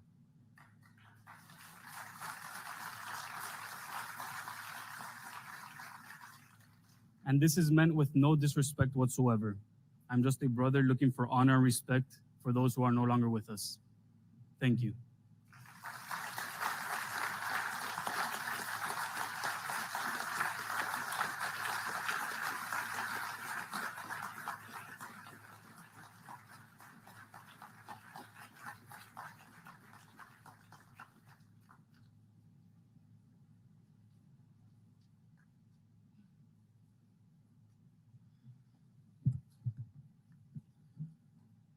One of the greatest spiritual leaders of our time, Rabbi Menachem Mendel Schneerson, said, "The deepest potential is found in our brokenness, insecurities, and emotional wounds." When the Champlain Towers came down and our town was broken, we all came together. There were many heroes born in the aftermath of this great tragedy. The Surfside Commission just recently passed a proclamation that proclaims the month of June 2022 as Surfside Heroes Appreciation Month here in Surfside. This proclamation has a paragraph for each of the organizations and individuals being recognized here today. In addition, we have created a challenge coin to commemorate this special day, which will be presented to these individuals. The coin has the image of two hands reaching out to each other. The image of the hands make as they touch each other is a representation of the infinity sign, symbolizing that the memories of the 98 souls will live on in our hearts forever. On behalf of the Town of Surfside community and those that were affected, I would like to recognize several outstanding individuals and organizations that were integral in their own way in responding to this tragedy, starting with our beloved first responders.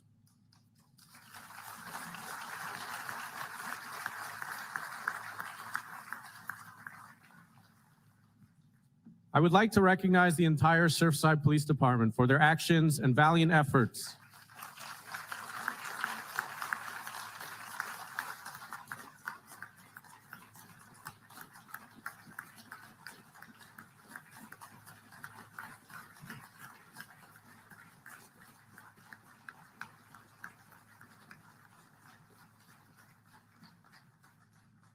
For their actions and valiant efforts on the night of the collapse. As the first responders on the scene, their quick actions and professionalism in the face of chaos and tragedy no doubt saves lives as they led people away from the building to safety. Accepting on behalf of the Surfside Police Department, I would like to call up Officer Joseph Matthews, Officer Greg Lovett, and Officer Ariel Leish, and Officer Camille Gambirazio, who were the first to respond to the scene that terrible night.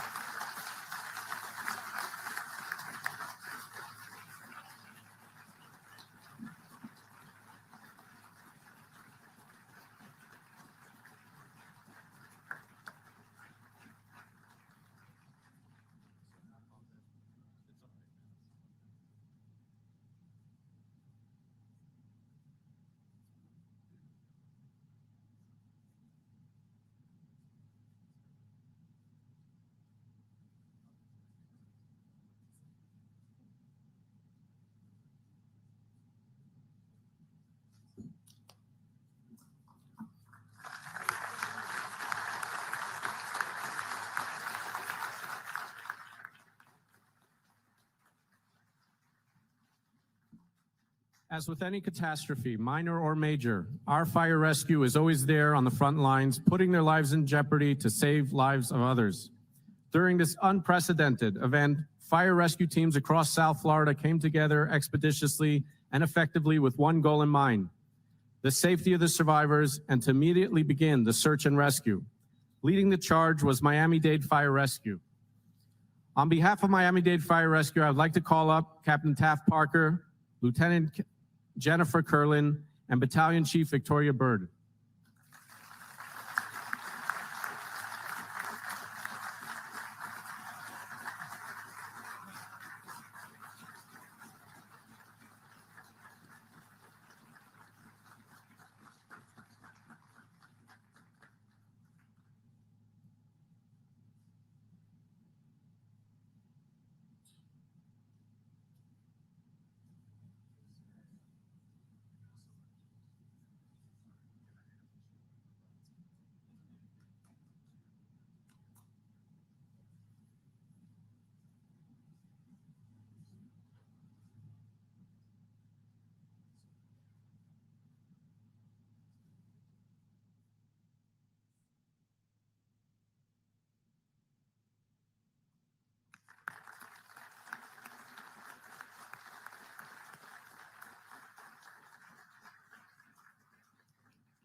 No words can adequately describe the dedication, care, professionalism of the urban search and rescue teams, otherwise known as USAR. From the moment they were called upon from across the country and for the weeks that followed, they were searching relentlessly 24 hours a day, 7 days a week, through dangerous and challenging conditions, digging through fire, smoke, and shifting rubble and debris.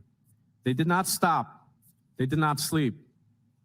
They cried, they consoled, and they continued their mission with focus and determination.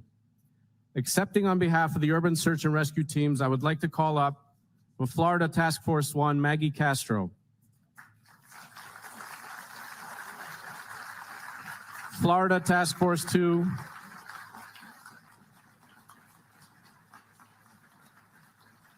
Stuart Morgenstein. Florida Task Force 3, Andy Capeltelli. Florida Task Force 4, Walter Lewis. Florida Task Force 5, Sheen Hatchett. Florida Task Force 6, Shane Silbert. Florida Task Force 7, Alan Willis. Florida Task Force 8, Todd Lakes. Ohio Task Force 1, Mike Cassie. New Jersey Task Force 1, Kevin Morrissey, and Virginia Task Force 2, Edward Landgrover.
From the moment the news of the collapse spread across the world, the Israeli search and rescue team mobilized and was ready to come to Surfside and assist in any way they can. Led by their extraordinary team leader, Colonel Golan Vach, from the moment they arrived, they headed straight to the pile and did not leave until the last of the 98 souls were recovered. Accepting on behalf of the Israeli search and rescue team, I would like to call up Colonel Golan Vach.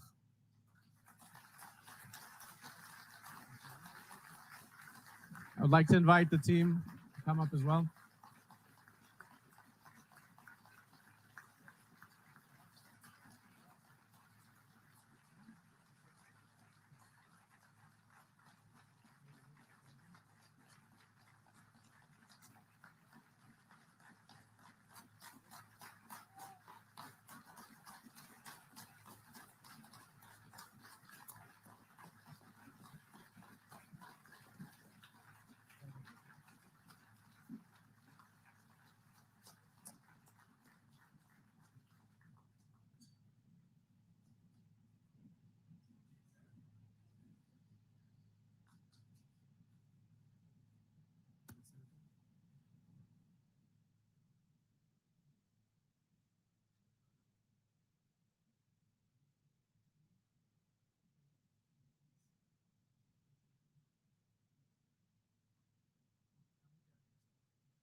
The Miami-Dade Police Department was charged with the sole responsibility of maintaining and protecting the integrity of the scene while protecting the safety and security of the residents of Surfside. But most importantly, ensuring that those recovered from the collapse were treated with dignity and respect. Accepting on behalf of the Miami-Dade Police Department, I would like to call up Miami-Dade Chief Public Safety Officer, Alfredo Freddy Ramirez.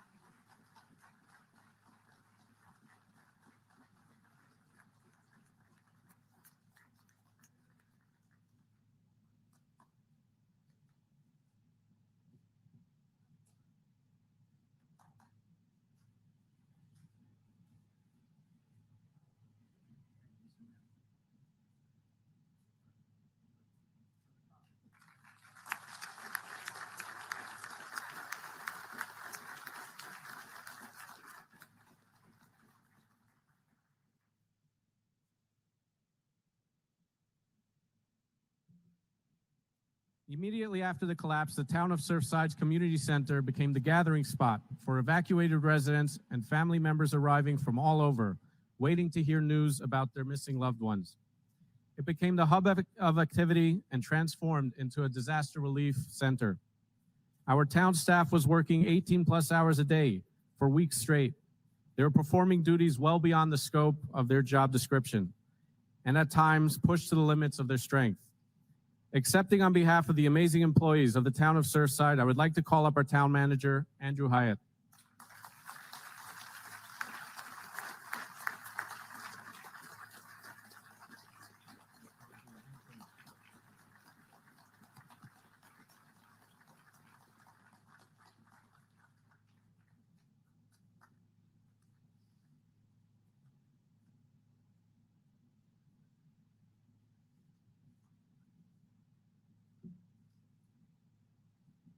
As with any disaster, spiritual guidance is integral. After the collapse, the shul not only provided spiritual help, but became a hub for emergency provisions, financial aid, and emotional support. Its rabbis, staff, and community did not stop for a moment during this entire ordeal and continues its efforts to this very day. Accepting on behalf of the shul, I would like to call up Rabbi Shalom Lipsker.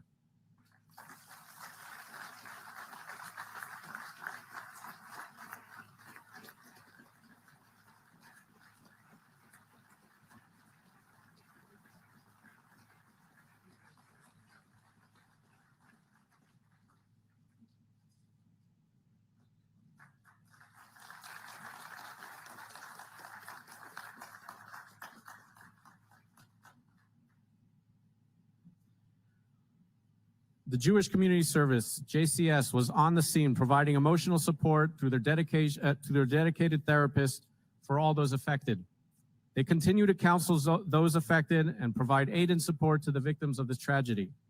Accepting on behalf of the JCS, I would like to call up Heather Winter, Chief Programs Officer, Sandra Ella, Senior Director, Case Management Programs, and Vera Muzikansky, Disaster Case Management Programs.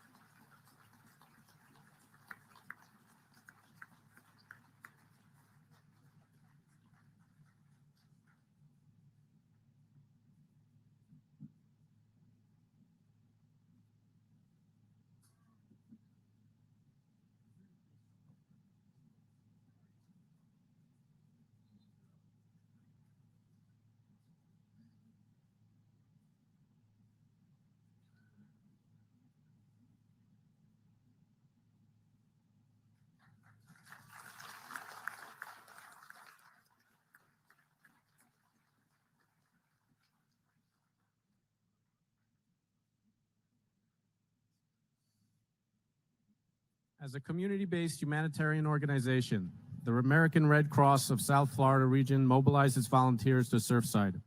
As soon as they arrived, they started organizing and provided much-needed aid and supplies to the victim. On behalf of the Red Cross, I would like to call up Joseph Valdez, Regional Chief Executive Officer, Debbie Koch, Executive Director, Greater Miami, and Ryan Logan, Regional Disaster Officer.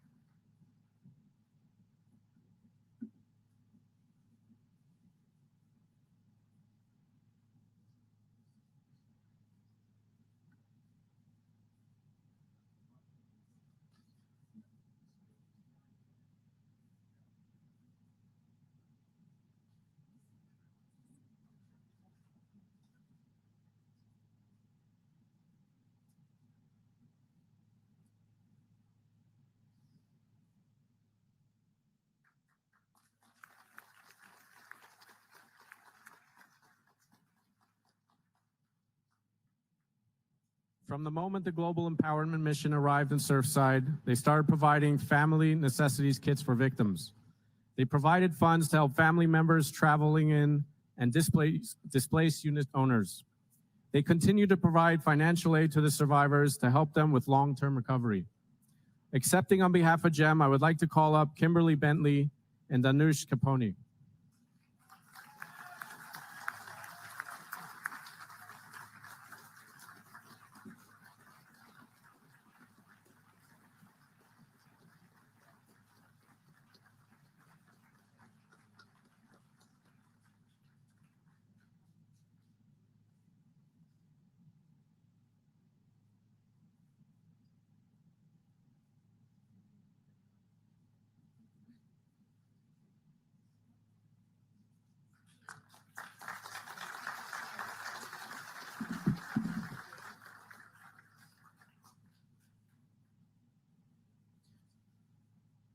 Volunteers from Chesed Shel Emes remained on site throughout the rescue and recovery efforts from all over the United States, ensuring that all those recovered were treated with the utmost respect and dignity, as per the halachic traditions. I would like to call up, on behalf of Chesed Shel Emes, Mark Rosenberg.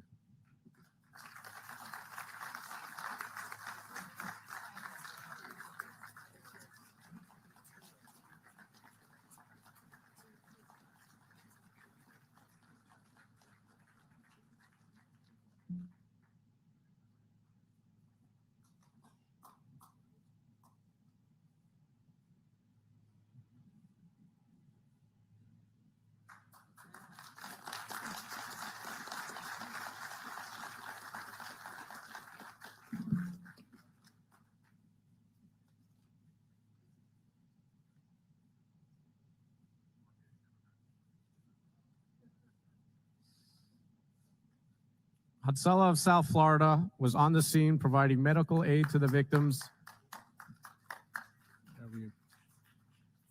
and remained on site throughout the rescue and recovery efforts, providing medical aid to the search and rescue teams. On behalf of Hatzalah, I would like to call up Michael Strongen, Baruch Sandhaus, and Andre Reutman.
Yedidim USA set up a command center in Surfside with over 2,000 volunteers, which prepared over 50,000 meals that fed families and first responders and provided emergency supplies and equipment throughout the search and rescue recovery efforts.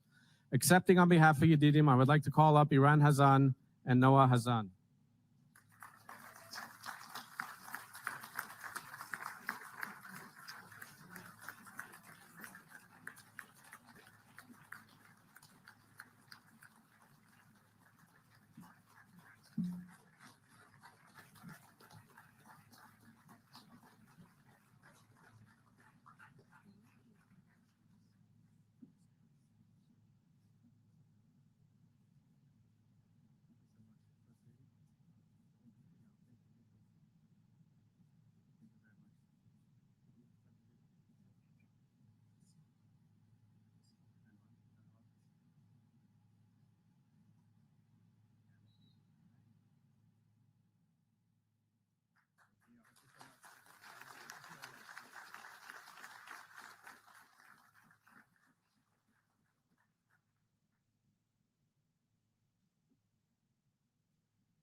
Strong for Surfside was a movement formed by many businesses, organizations, and private citizens who joined together, providing aid and support during the chaotic weeks that followed. Accepting on behalf of Strong for Surfside, I would like to call up Sam Zvoluni and Ellie Ginsberg.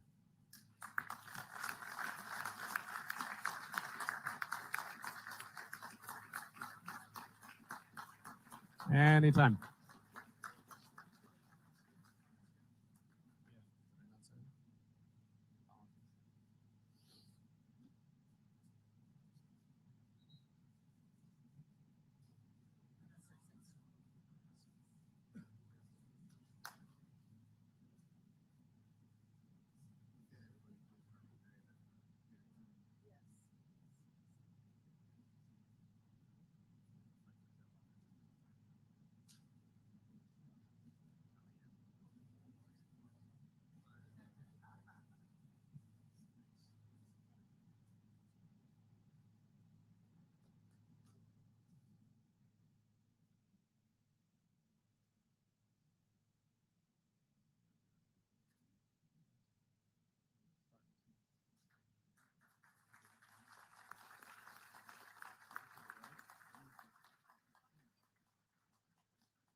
EZS is comprised of three young residents who got together and started a fund for the victims.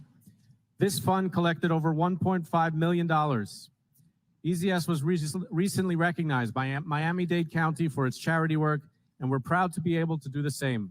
Accepting on behalf of EZS, I would like to call up Ephraim Safransky, Zushi Litkowski, and Svia Ben-Sion.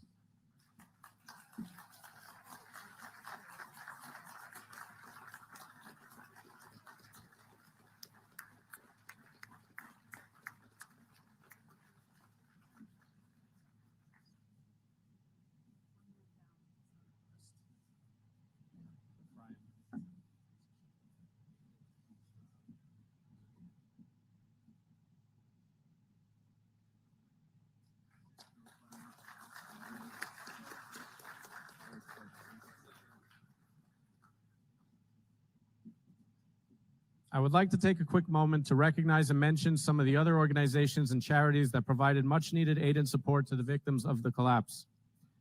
Young Israel, Casa Church, St. Joseph's Catholic Church, Surfside Publix, Grand Beach, Seaview, Resident Inn, Surfside Businesses, Miami Dolphins, Miami Heat, Coral Gables Community Partners for Support Surfside, and Leo Soto from the Wall of Hope Memorial.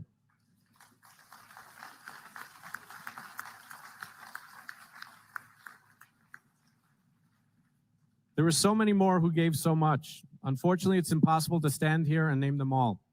But for those individuals who are not mentioned here today, please know that your support meant the world to the families and the victims. We will now have a reading of the names of the 98 departed souls. I would like to call up the following task force members who were in the rubble looking for these missing people to read the names of the 98 departed souls. Maggie Castro, Stuart Morgenstein, Andy Capelti, Walter Lewis, Sean Hatchett, Shane Silbert, Alan Willis, Todd Lates, Mike Cassis, Kevin Morrissey, and Edward Landgrover.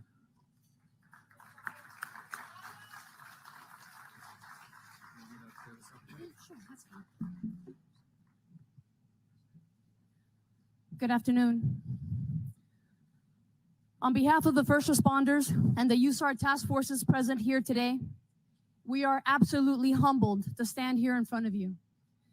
Despite the pain and sorrow that is emanating from every human being at the site, let us also find solace and hope in the love and humanity that we are all feeling by sitting here together side by side. Let us remember those who left us too early, and although they are not here in person, they are here in all of our hearts. We will now honor your loved ones by reading their names.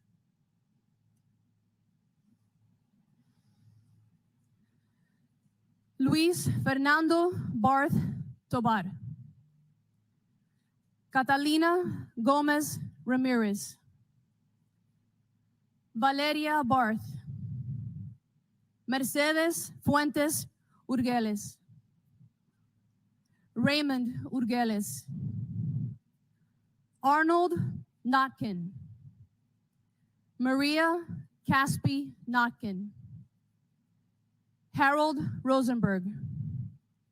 Lisa Rosenberg. Stuart Morgenstein, Florida Task Force 2, Miami. Benny Wise.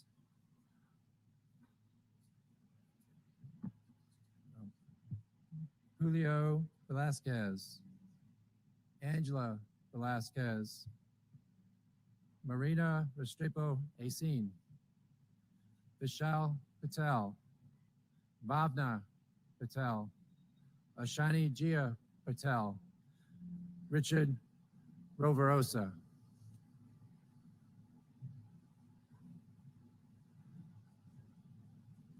Andrew Capoletti, Florida Task Force 3 in the Tampa Bay region. Maria Teresa Riverosa.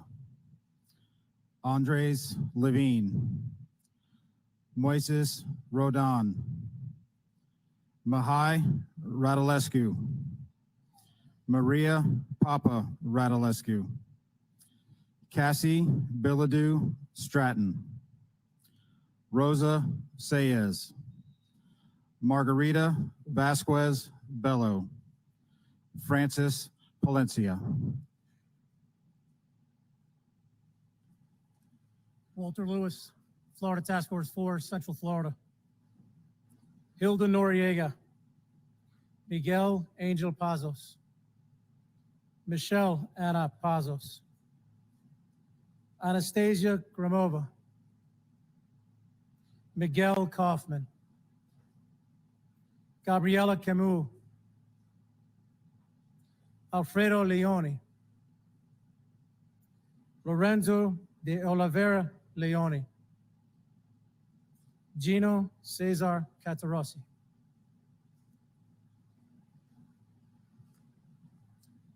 Sean Hatchett, Florida Task Force 5, Jacksonville. Graciela Ponce de Leon Catarossi. Andrea Maria Catarossi. Graciela Maria Catarossi. Stella Catarossi. Judith Spiegel. Estelle Hadaya. Nancy Kress Levine. Jay Kleinman. Frankie Kleinman.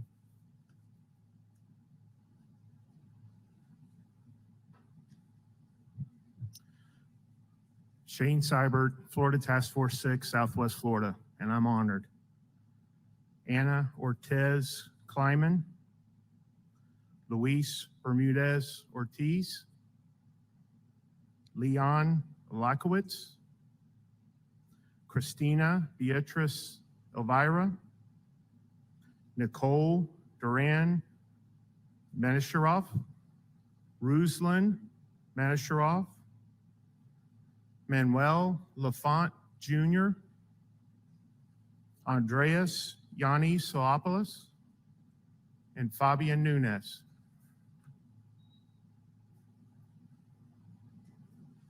Alan Willis, Florida Task Force 7, Tallahassee, Florida.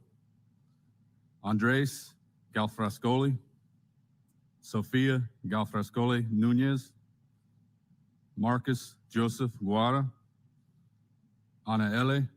Rodriguez, Lucia Carolina Guara, Emma Karina Guara, Luis Saravnik, Nicole Langesfeld, Edgar Gonzalez.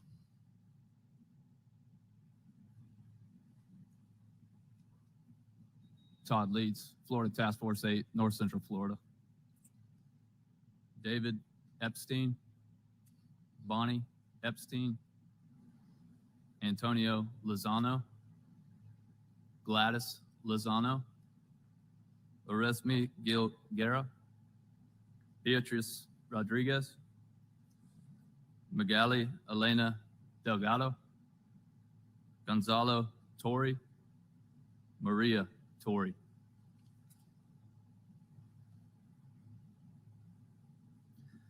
Michael Case, Ohio Task Force 1, Dayton, Ohio. Claudia Bonafoy, Maricoy Obias Bonafoy, Juan Alberto Mora, Ana Maria Mora, Juan Alberto Mora Jr., Stacy Fang, Sofia Lopez Maria, Luis Pettengill, Lady Vanessa Luna Villaba.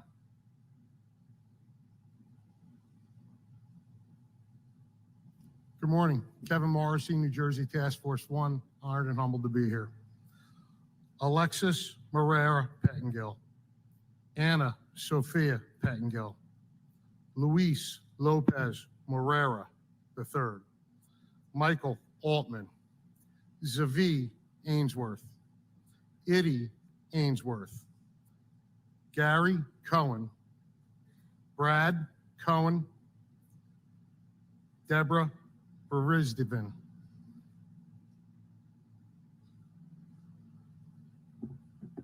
Edward Land Grover, Virginia Task Force 2. Ilan Nabrif. Gloria Machado. Simon Siegel. Linda March. Richard Augustine. Elaine Leah Howard Sabino. Elena Chavez. And Elena Blasser.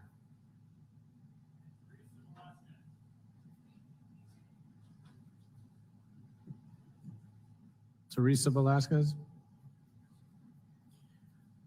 I want to thank all the members of the USAR teams, especially the ones that came in from out of state to do this. I know it means a lot to the families that the names of their loved ones was read by the people that were on the rubble looking for them.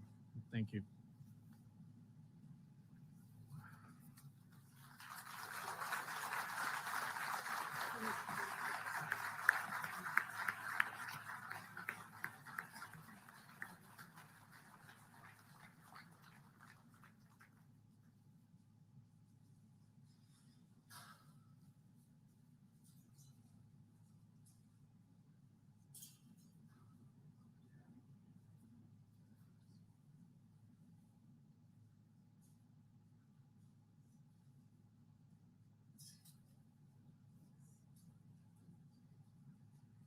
We will now have a moment of silence for quiet reflection or prayer.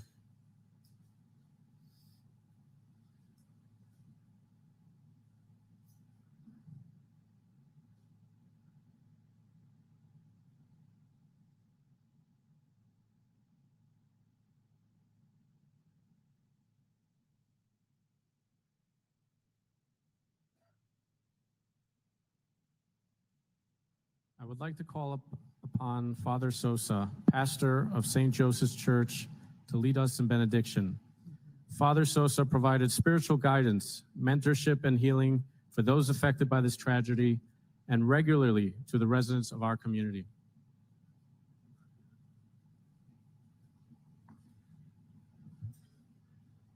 Merciful Lord, You know the anguish of the sorrowful, and you are attentive to the prayers of the humble.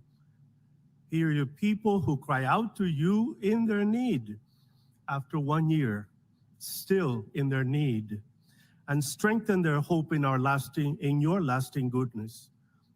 We have gathered to remember to hear your words of healing. A year ago, we cried out as a people who felt at first what the book of Lamentations says. Our souls are deprived of peace and cannot find happiness anywhere. That was the text. But when the time arrived, we have placed our hope in you, and even with our broken hearts, we have proclaimed with you a different text from the Bible. I know that my Redeemer lives, and that he will at last stand forth upon the dust. For I myself shall see God with my own eyes.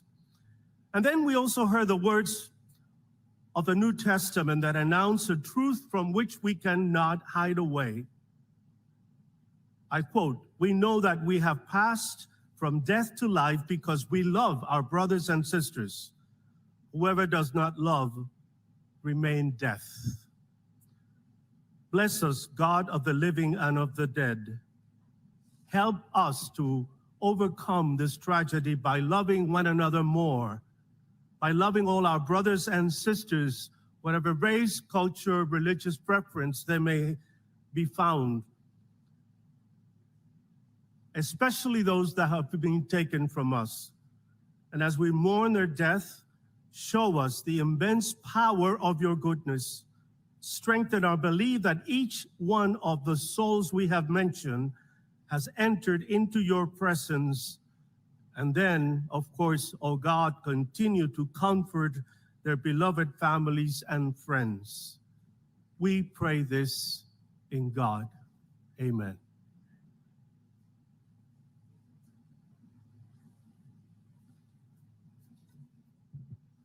Thank you, Father Sosa. Before we conclude our program, I would like to take a moment to thank all the vendors and staff, especially our Public Works Department, who worked so hard to set up this event.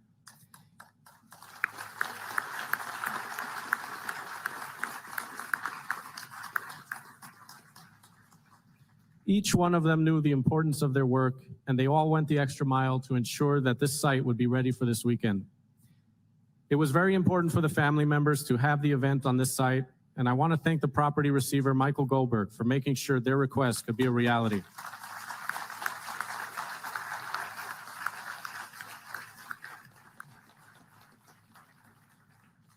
I want to thank and acknowledge our communications director, Frank Trigoris. His tireless efforts and complete dedication to ensuring the success of this weekend's event has made all this possible. Thank you, Frank.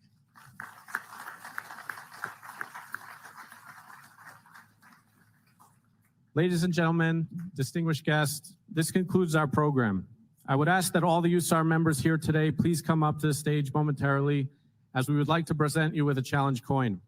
Also, if representation or representatives from each of the fire and law enforcement department presidents can come up as well. Thank you.